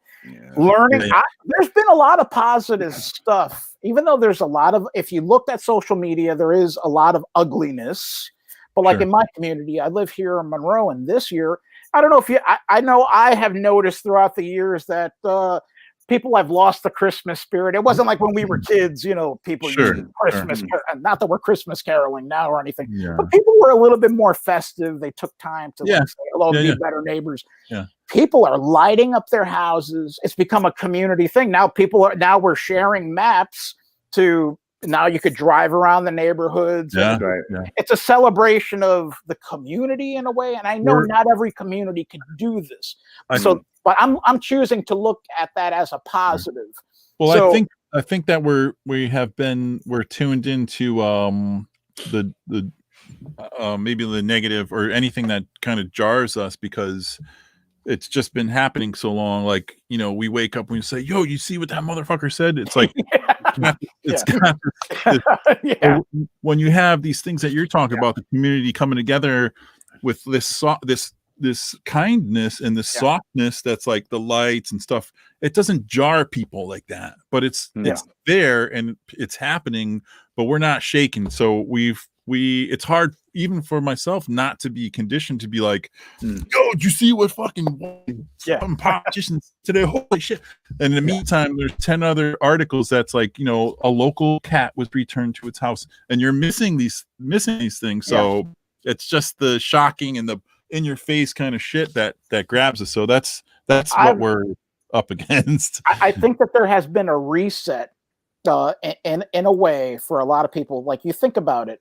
My wife and I were talking about this ever since this started. Again, we wish we could roam around freely, safely. We're trying to, we do the right thing. I try to avoid people like the plague, because there is a plague going on. I step out safely. Right. But yeah, one of the things that we've noticed, at least here in my family, like, it really sucks not to be able to go see my mother, hug her, again, sure. All of this stuff really sucks. But at the same time, I'm looking at the positive. At least we're not running around to 1,000,001 birthday parties on a Saturday. Because, with kids our age and whatnot, there's it's like, you never really get to enjoy, never mind your house, your backyard. It's like, at least now, it's like we have this, we're living in this safe bubble, but at the same time, it's like, we're really appreciating one another. I mean, I know that's not the same thing for a lot of people. There's some people that are going, they're going at it. I get it. I mean, I did have that experience, that kind of reset and reevaluation. It was a time to reflect and reevaluate stuff, and then going, especially now, as just a mark that we're used to, the time and the year coming into 21. I'm like, okay, like, yeah, man, I got this mindset that I got to hang on to and kind of maneuver into 2021 like that. I mean, like, your response and what you've done, because I know that your business was heavily impacted because, again, you're dealing with the general public coming in, the health, the safety, and whatnot. Look what came out of it. You have crush, kill, destroy. Like, you actually took action. You could have sat on your hands and said, yeah. Once I got 2-3 weeks into my business being shut down, I was like, all right, I got some time. You know what? I've been thinking about playing some music, and then I embraced the Zoom stuff and doing this stuff with technology. And I was like, if this is what I need to do right now to get through, I need to embrace it. And then it really kind of took off from there. So it's pretty wild. So the PKN thing, I don't want to lose track because I love PKN. I love the show.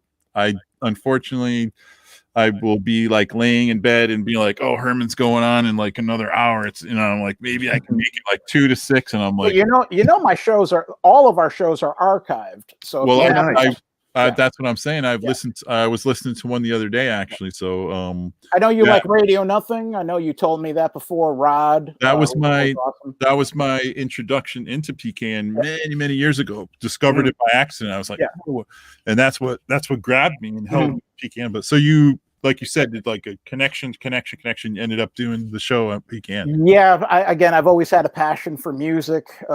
It's part of me. It's an extension of me. And again, it is medicine. I've always viewed it that way. It's not escaping or anything. It's for me, music is life. And again, I'm not stuck in one genre. And I have like the record and CD collection and all my files and whatnot to prove it, that I'm not stuck in one lane. And I think my show, I try to reflect that in my show. I try to have different themes. Like I'll do fill-ins sometimes, at prime hours. Again, this pandemic has really, it really wreaked havoc, honestly. I produce the show from my house. A lot of us do. Okay. It seems seamless, like we're doing it from the station, but maybe I shouldn't be sharing this.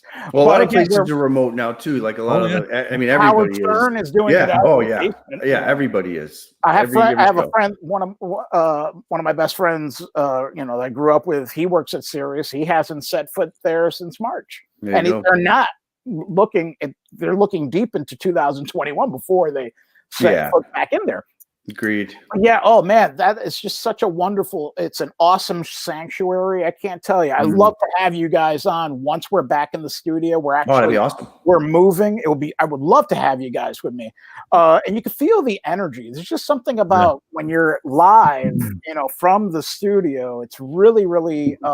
It's an amazing experience. I know it's the ultimate high. You would think 2 to 6 in the morning. Who the fuck is up at that?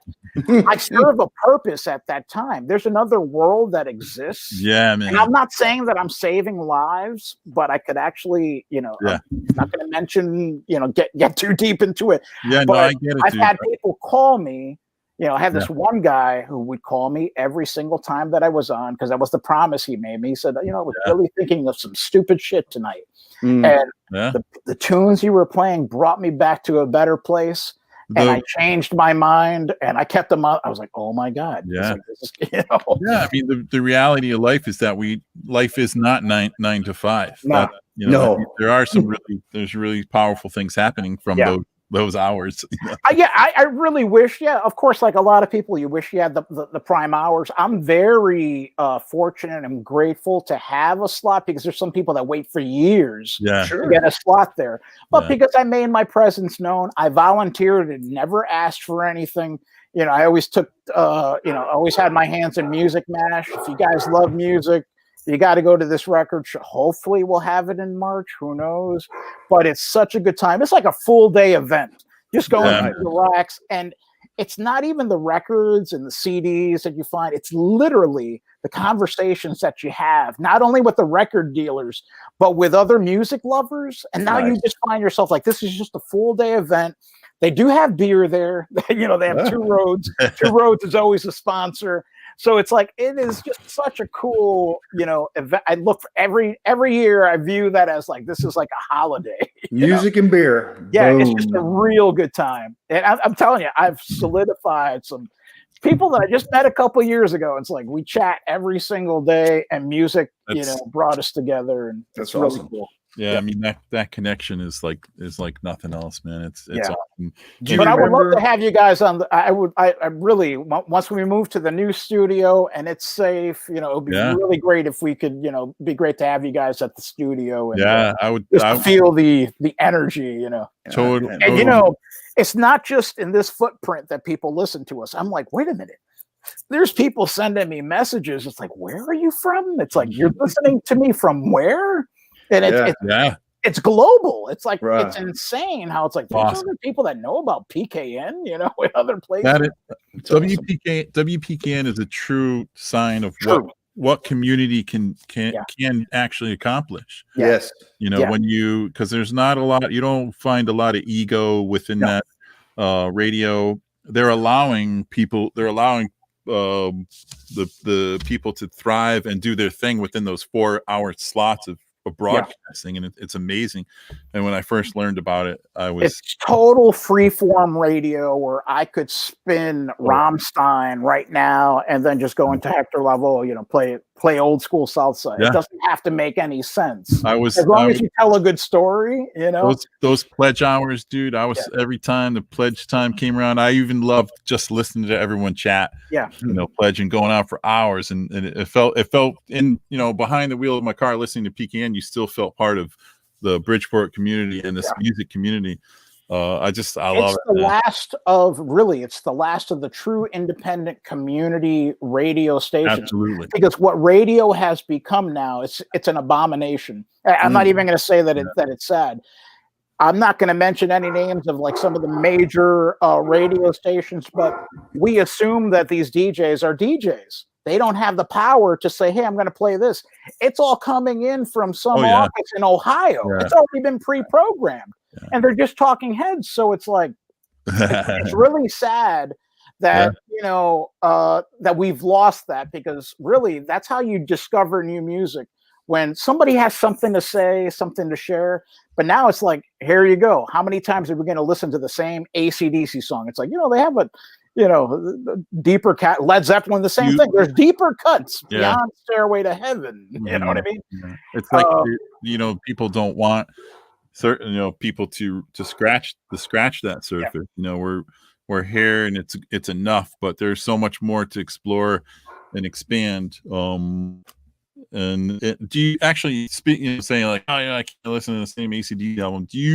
Herman, do you have like, do you have something, maybe a deeper cut or band or something that comes to mind that is influential in a way that you say, I need to center myself, I need to chill, I'm going to go grab, this album or this CD or something? Is there anything you listen to so much music, I know, but I know for me, I can get stuck on certain artists because I'm like, man, I need to not be reminded of anything going on in my life right now. I need to listen to this. And there's certain certain artists that do that for me. Is there anything that really like grabs you that way? Man, this is just a whole show. We could do like an 8-hour show on this. Yeah, there are so many bands. Again, I'm constantly exploring. It's like, I do listen to PKN a lot when I'm not on. But I also listen to the BBC Radio 6. And the reason why I listen to that, because on BBC Radio 6, it's like my style. Here you are, it's like all of a sudden they're playing Miles Davis, and then they went into Iron Maiden, let's just say, and then they went into some other. It's like it makes no sense, but it makes all the sense in the world. And I love that type of style. But I do discover a lot more artists abroad than I do here. Rod, who's a good friend of mine at WPKN, who does Radio Nothings, always sharing some really interesting stuff. And we share a lot of notes, because it's not stuff that you're going to find on terrestrial radio. De La Soul, there we go. Yeah, definitely. Yeah, I love De La Soul. I think the thing that I love about PKN, and I've listened to, and obviously the motto, some songs I like, some songs I don't like.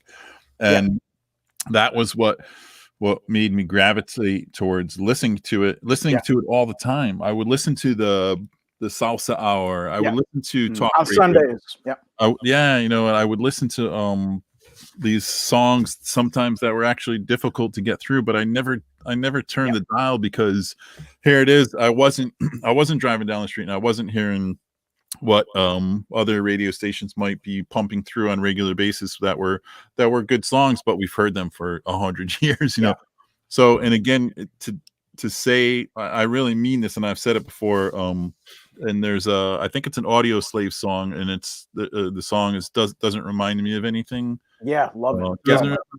And then Chris's acoustic version of that is just like, man, that's what it's like. He speaks to me. He's always spoken to me, Having that experience listening to WPKN and the music that's coming out of there, and then hearing Chris Cornell say these words and sing this, I was like, yeah, that's fucking, because I couldn't sing along, I couldn't tap along to songs I heard day after day on another radio station. Now, and I had to stop. I had to pay attention. I was like, what the fuck is this song? This is wacky, man. I love it.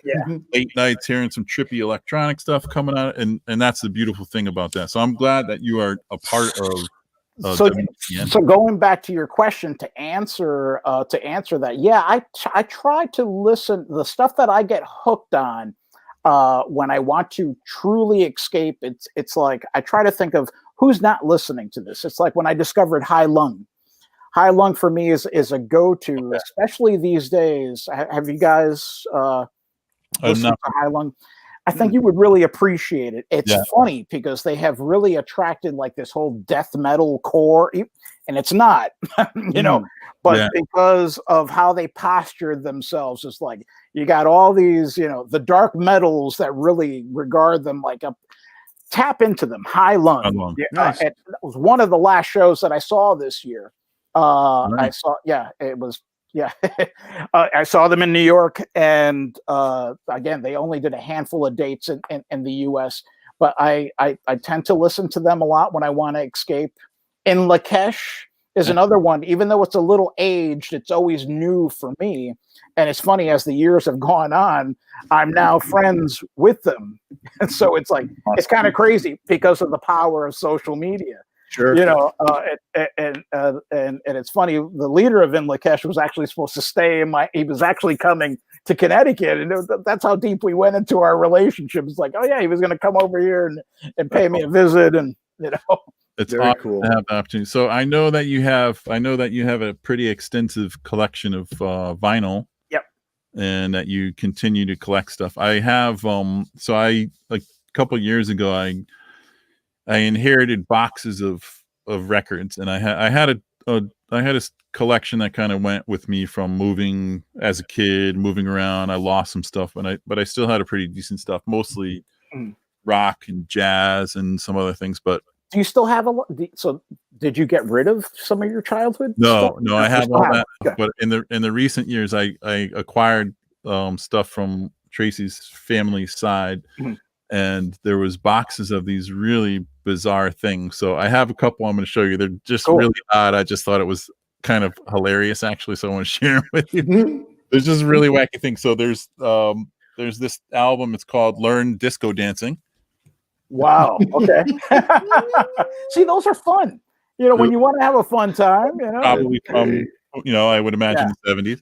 I have this one actually was not in the collection. I found this in the garbage can. I took this fucking thing. I was taking a walk in New Haven and I found this in the garbage and I took it. I can't even pronounce it, but it's Stimming Tons in Gutland. It's accordion. Wow. Okay. Nice. In fact, it plays fine on my record player. Yeah. This one I can't even pronounce, but it's hilarious. It's Couchois. I'm gonna say it's like Kachoy. Like I think it's a rock band. I listened to it once. It's pretty wacky, but so it's got this wacky cover, Kachoy. Wow. Okay. But look at these guys. You got to see these guys, dude. This is my god. That's wow. 79, maybe 1980. Yeah, I think the three of the brothers in the band, their last name was Kachoy. Wow. It's like the Bee Gees. Yeah. This is one of my personal favorites. A band that I'm not familiar with, and I do. This is from 1977. So the band is called White Horse, and the album cover is odd, and you'll see why. Just keep in mind that it's called The White Horse. But there's a cow. Nice. It's like, wow. That's freaking everybody out. That's crazy. I mean, they had their own thing in mind. So. Wow. What are they? They look like a Canadian band. Yeah. that mustache, This was in the collection. This is obviously dated, and I don't support this at all, but it's just wacky, and I have to show it. Music to keep your husband happy. Now that's awesome. Bow chicka bow bow. Wow. Yeah, there's probably collectors looking for something like that. Special instruction book inside. I just porn stash. That's right, Michelle. That is awesome. Awesome. And it's mint. It looks mint. It is. You should actually, when the time is right, come by, dude. Yeah, definitely. And then one of my personal favorites, these people I do not know. I have listened to this album. It's Jim, Ed Brown, and Helen Cornelius, but the name of the album is I Don't Want to Have to Marry You. So there you go. Wow. That's awesome. You gotta love it. It's funny. I collect some weird stuff like that I'll just come. It's like, wait a minute. It's like I just have to have it just to have it, even if it sounds like, There's probably about there's probably 100 more of these things that I don't know. They're really wacky shit. So I just wanted to share that with you. Yeah, and I would collect stuff like that, even though it takes some space just to have it. Like I have stuff like, Manson actually. So my buddy Malcolm, who used to, you know who Malcolm is from Trash American Style. He used to own the Malcolm, yeah. And he produced that. He had the Manson tapes. He had the rights to it. They're all original songs. Yeah. Charles Manson, not Marilyn Manson. Oh yeah. So it's like all interesting stuff. I remember seeing those recordings in Secret Sounds in Black Rock. I don't know. That was one of my favorite. That was a great place. Both of those places were just like my favorite places to just go to. Awesome. Yeah, Secret Sounds was awesome. Chris was always awesome because again. From Secret Sounds, and I'll before the pandemic, I used to go to Malcolm's house because he literally has in his basement like racks, like if it was like a record, because he does a lot of mail order through like online and whatnot, and I'll go through his racks, and you could just learn. It's funny because he likes all the odd stuff, and he turns you on to different. I bought a Telly Savalas album off of him as a joke, and I fell in love with it. I was like, this is pretty relaxing because it was like you would laugh but yet relax at the same time, and it's like Kojak is on the I just saw someone post, and maybe if you have a chance, look it up. Someone posted a David Hasselhoff metal song. Yes, he's releasing a whole album. Metal. Is he really? Yeah, it's insane. I want to. We're getting close to the end of our talk, and I super appreciate it. We're gonna do trivia, and I want you to stick around. It's pretty definitely. I'm here. It's pretty goofy, but in with everything that we talked about tonight, with your practices or just ideals and things in mind, is there knowing now, you've been watching the stuff that I've been doing with Crush, Kill, Destroy, and some of the ideas we talked about a good amount of stuff tonight. Is there how would you describe the you personally, the message that comes across through hopping on the website, seeing some of the mottos, maybe reading into it a little bit more? How would you personally, in your own experience and moving forward, like the message of Crush, Kill, Destroy, what does it mean to you? And I fully embrace it. I embrace it enough that honestly, and again, I have a lot of clothes. This is the second time this week that I wore this shirt. I really do appreciate this shirt. Yeah.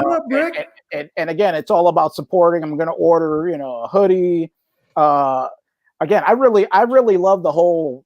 It's not a branding. I love the fact that you're creating a movement, because that's really, at the end of the day, it's not just a brand. It's not a fashion line, because there's a million one of those. Yeah. It's really, I love the niche that you're building here. Yeah. I think you would have to explain it again. Most people aren't going to look that deep into it. They're going to think Crush, Kill, Destroy. It's like, all right, and they're thinking darkness and destroying and whatnot. But there is some beauty in this, because you can't have new growth unless if you're crushing, killing, and destroying these templates that were laid out for us that we didn't even build. So, I think it's the right time, to do this. So I see a lot of beauty in this. I think maybe if you and I'm going to do my part by vocalizing, and sharing what this means to me. Sure. But I think if you could share that as well, it's like, all right, maybe demystify it a little bit more. Yeah.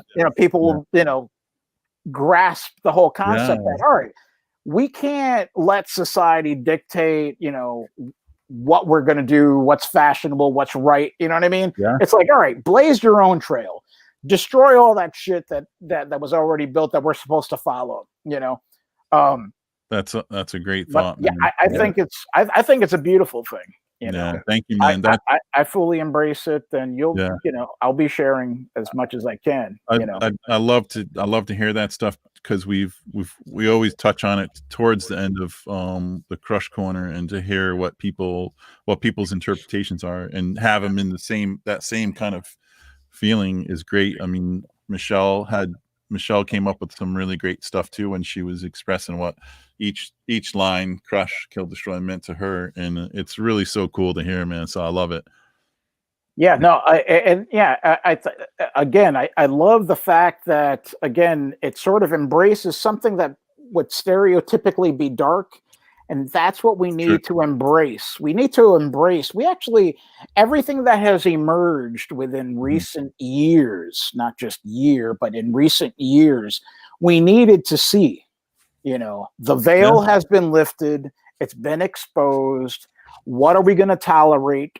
How are we going to, again, we thought we were in this safe bubble, happy-go-lucky and whatnot.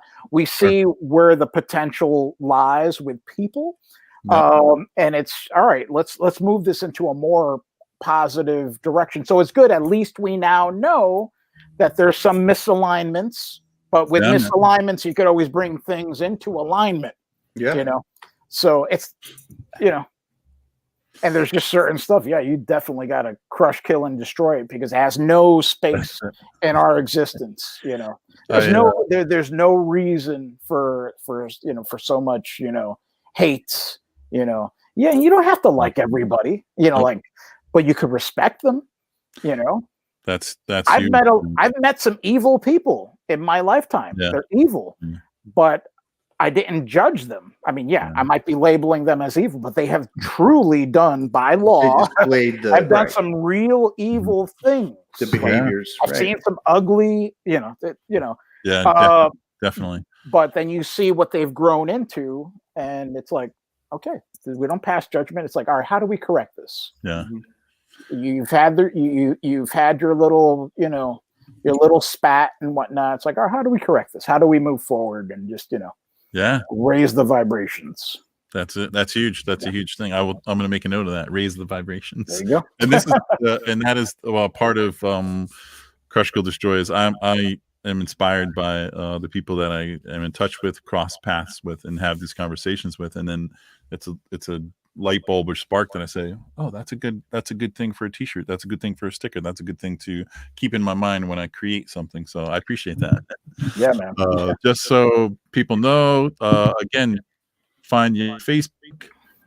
They could jump to the website, which you said you can probably go into 2021 updating.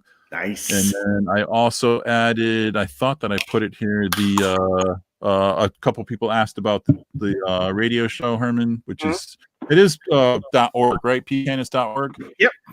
I just off the cuff, rehumanize yourself. What nights is that on? Is it the same night all the time? It's the first Friday of the month, like clockwork, from 2 to 6 a.m.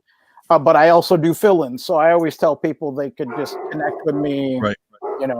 You could just go to Herman, just give them my Facebook profile if they wanted to, because again, with the algorithms and everything, it seems like on the personal side, you could just blast out as many messages as you want. You get throttled on the official pages. But true. Yeah, they can just go to WPKN.org and they can look me up there, just Herman Olivera. And but yeah, I do fill-in work. Awesome. You were going to ask me about the whole justice of the peace and how that's interconnected. My grandfather was actually a justice of the peace, and I carried on that tradition. Again, it's all interconnected in what I do with the community. So it's not like another separate offshoot.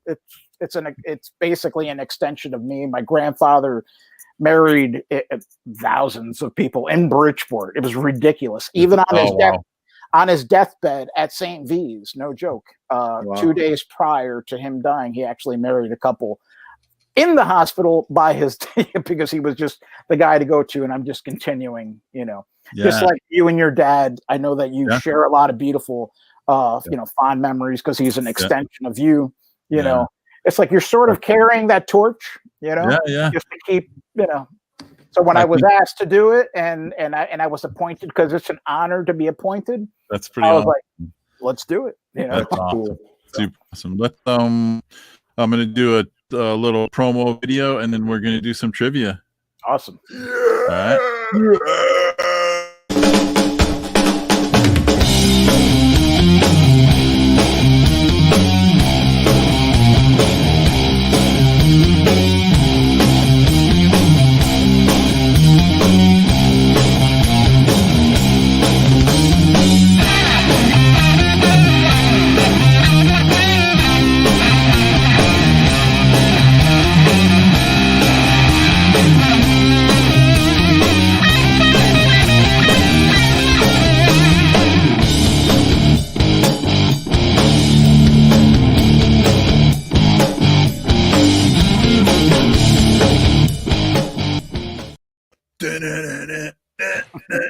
And I should actually say that song is that's the Restoned, Corey. Oh, so if you haven't seen any of my posts, Herman, on Facebook, check out the Restoned. Okay. Maybe I'll send you some stuff so I can remind you. It's a 3-piece band from Russia. Very good. And just instrumental. These guys rip, dude. Like I don't know if it's stoner rock. It's just sludgy, heavy band and jammy. I like it. Yeah. These guys are awesome, man. And I actually reached out to them to talk to them, and they were concerned about their English to come on and do a live thing, but really jamming stuff. So bring them on. I can't wait for it to be safe, and we could go to. I would love to go to a show with you guys, and. Oh yeah, baby. Actually, Jim, it must be tough for you because I know that you were jamming out. You were doing a lot of live stuff prior to this. Retro Boss, I really enjoyed the show that I went to. Yeah, I mean, I totally miss it. Jeff Coleman is hanging out with us tonight. I play in King Sexy with Jeff, and we were actually starting to get a little more active playing in one of our favorite shows was a bar in Brooklyn that last week or the 2 weeks ago when we talked to Taina. Yeah, when you guys mentioned that, it's like, yeah, I'm that dude. I'd hop in the car with you guys, just spur of the moment, just go to Brooklyn. I'm just, Yeah, and it's so sad, dude, because I follow that bar on Instagram, and they're in a rough spot, man. They're suffering. It's like, my question is, are there going to be any venues left? The government needs to throw a lifeline to some of these venues and all of them and the restaurants. Again, I'm not talking politics, but are there going to be any venues left? No, it's real. It's going to be Madison Square Garden because Chase has their money in it. Right. We need small venues. The small venues. So many. That's the heartbeat again. That's the heartbeat. Is all these small places that we know and love. It's there great. were so many good shows. Did you ever go to the State House in New Haven? Mm-hmm. Absolutely. Yeah, such an awesome venue. It's like it is just a freaking State House is great. That's actually a friend of ours, Carlos. Yeah, Carlos, yeah. We had my daughter's birthday party there, and I will send you some video because it's pretty wild. Awesome. You'll dig it. It was pretty good. We this is the stages. We are gonna do trivia. I think I need some sound effect stuff when we get into like trivia time. That would be pretty cool. Some like background music. Yeah, I'm gonna work on that. All right, so trivia. We decided to do musicians that have at one point in their career openly or somewhat brought some kind of spirituality or something into their music or in an album or into the media's eye that they kind of embraced. And we're going to start with the first question here. Some of these are pretty, I always think they're kind of easy, but then I could stump people. So going way back, Herman, you're probably going to know all this stuff, obviously. I won the last time, so I'm not going to, I'll let the first overtly Christian metal band to gain acceptance in the mainstream. This is I know you know this. I know it, but I'll let others, Yeah, don't say it. So anybody out there, Christine Cherry Bomb. The first, so these guys, I gotta tell you, man, I was it's not King's X Chuck. No, Chuck. I when these guys came around, Christine, ding ding. There you go. Jeff just came in behind her. Yeah. Wow. But there you go. I remember that song, "You Make My Life Complete." Yeah, they had a couple big ones. Nice job, Christine. All right, Jeff, probably didn't even have to Google that shit. Jeff was right there. Okay, next question. This one's okay. I'll just show it. Krishna consciousness and LSD redefine the role of this group midway through the band's career. I know this is relatively easy, Herman, right? You'd agree? Yeah. The Beasties.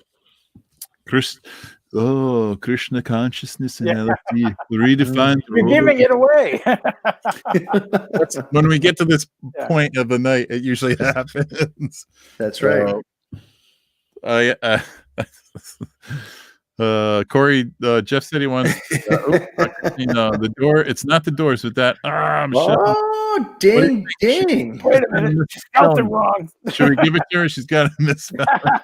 I think it's just a typo. See, these guys are super quick tonight. No, Michelle's like firing stuff up. You got it, Michelle. All right. Dave, you were right there too. They're quick. What's going on, buddy? It's so funny. Hey, it's funny because sometimes we're in limbo and like these guys aren't saying anything, but they're really quick tonight. So yeah, I'm really impressed. I noticed I had some latency issues the last time where it's like I typed it in. I was like, wait a minute. It's like If you were coming in from YouTube, it was slower because Frank was on YouTube and he was always a step behind. I was on Facebook. Yeah. Oh, really? Okay. Yeah. Christine, she said I spelled it right though. So I don't know what Dave's talking about.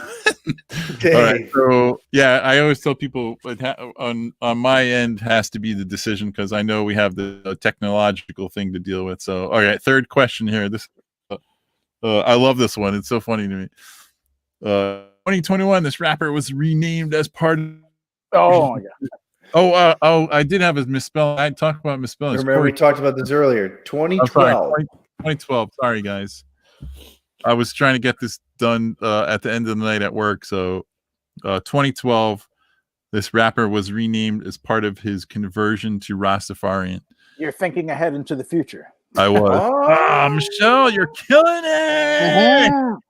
All over. Yeah, Michelle. Nice. Nice. Christine, she's right there. Everyone's like just snappy this week. What's up? I might have to send some extra stuff out because these guys are really I'm impressed. They're on top of stuff, man. They are knocking them down.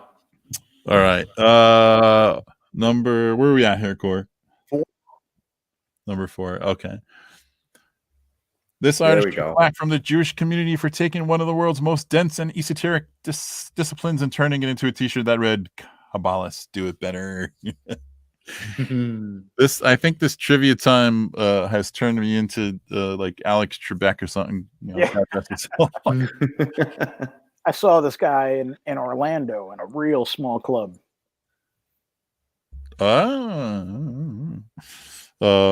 Chuck's talking about he's talking about wine by Snoop. Have you tried? I've tried some of the 19 Crimes wine, which is really good, but it's so funny that Snoop is on one of the bottles of really? I don't know if you know anything about that wine, Herman. 19 Crimes, but they have interactive labels. If you get an app and you put your phone on it, it's pretty wild. So I haven't. Have you bought it? And I've had it before. Yeah. Is it any good or?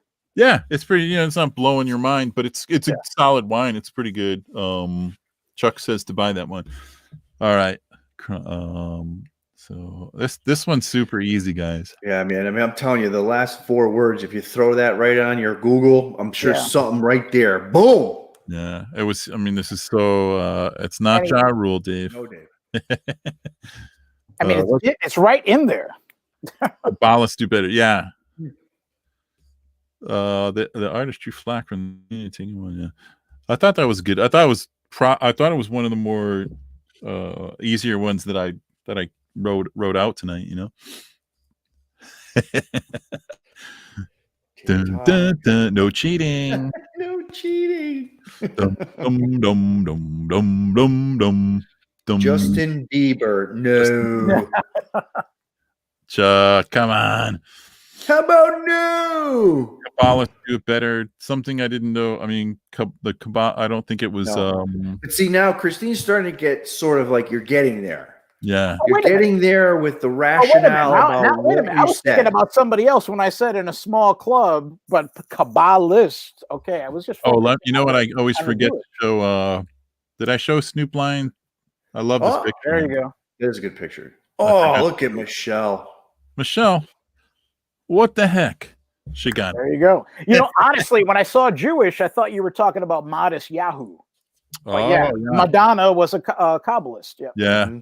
Yeah. Nice. Michelle is really killing it. Okay. We are, I think this is it. This is our last one here. This is the last one, buddy. This is the last one. So we are, oh no, wait, I'm sorry, Core. These are actually easier than the last ones with the gypsy moths and that was pretty good. There's 2 more. Jimmy gets creative. Ordained as a Pentecostal minister, this rapper showcased his Rolls Royce in a parade in New York City to celebrate his ministry. Damn, Christine, you should have said what you should have said it. Michelle's killing it. I bet I'm gonna have to get to work tonight printing all the stuff for Michelle that she's scooping up tonight. Ordained as a Pentecostal minister, this rapper showcased his Rolls Royce in a parade in New York City to celebrate his ministry. Oh, seriously? Wow. Come on. There you go. Michelle, amazing. You're gonna have to, Reverend Ron. Yep. Reverend, you're gonna have to share some stuff with people. Oh, Christine's right there. Yeah, those two. It's you amazing. know what? I think I'm gonna end up sending both of them some stuff. I'll send some swag out because they've both been killing it. Killing it. All right, guys. Last one. Maybe Christine and Michelle should take a break. I commend you for your quickness, and this is about typing quick because we have the delay. So whatever gets to me first is what I see. So that's the only way I can do it. But last one here. Rumored to make occasional door-to-door visits to share his faith with the public. Seeing this artist on your front porch would have been a religious experience in itself. And I did not know this actually until I looked into this a little bit tonight. I was actually really surprised. Shwing, swag. I use my thumb. I use my thumb. So last one was Michelle's killing it, man. She's beyond fire. Basically, she's beyond fire. I mean, fire doesn't even. Alice Cooper. That is. Dave gets something for creativity. I think I should do that. But I'm thinking about two people that could actually do this because of their religion. This was a good Michelle got. Was this real? Like somebody actually? Yeah. Yeah. There you go. Yep. All right. Yeah. Anthony I was also Kiedis. thinking Michael Jackson because Michael Jackson was also a Jehovah's. Yeah. Yep. That's it. You guys, they killed it. That was awesome. Michelle killed it. Yeah. And, you know what? It's the holidays. I'm feeling giving, so I'm probably going to send these guys everybody some stuff just because. And also on that note, I have let me get rid of this. There's a discount code for the website if you guys want to jump on. If you don't know it, if you're not on the mailing list, it's if you go in and get some stuff off the site, just type in Crushmas when you check out, 10% off the entire order. Merry Christmas. Thank you, Christine. Yeah, thank you guys so much for hanging out. Herman, I can't tell you how much it means to me to have the time to chat, even if it is this format. And this was a lot of fun. And I really hope we could do this in a real setting. I mean, not that this isn't real because this is awesome, but it'll be really nice, Absolutely. Get together for a show, have some food, have some drink. Yeah, absolutely. That time comes. Absolutely. That is the goal, to get back to this might be the year that I get a tattoo. So, I have two people that I have to go to, you and Erica, because we have that mutual friend in common. Yeah. So it's I always said that if I'm going to finally commit, I got to go to you first, and then now that I have Erica in my life, it's like, all right, I'd like for her to do a piece. Again, those connections and those. It's crazy though. Like Eric, that whole thing when you had mentioned that we had that mutual friend in common, it's like, how does that even happen? But yeah, it's pretty. I mean, the world is small when we are kind of open to crazy these things coming in like that. So, again, dude, thank you so much. I really appreciate you taking time to hang out. Thanks for inviting me again. This was a true honor. Super insightful. I mean, I know Corey shares the same sentiment. Every time we do this stuff, it's like we could go on and on for a while, especially during these times where we're not having the real human connection. We have this opportunity, and it's like, man, there's so much more I wanted to explore, but it always seems perfect at the end of the Crush Corner of what we've covered. And it was super. I learned a lot more about you tonight, and I appreciate that.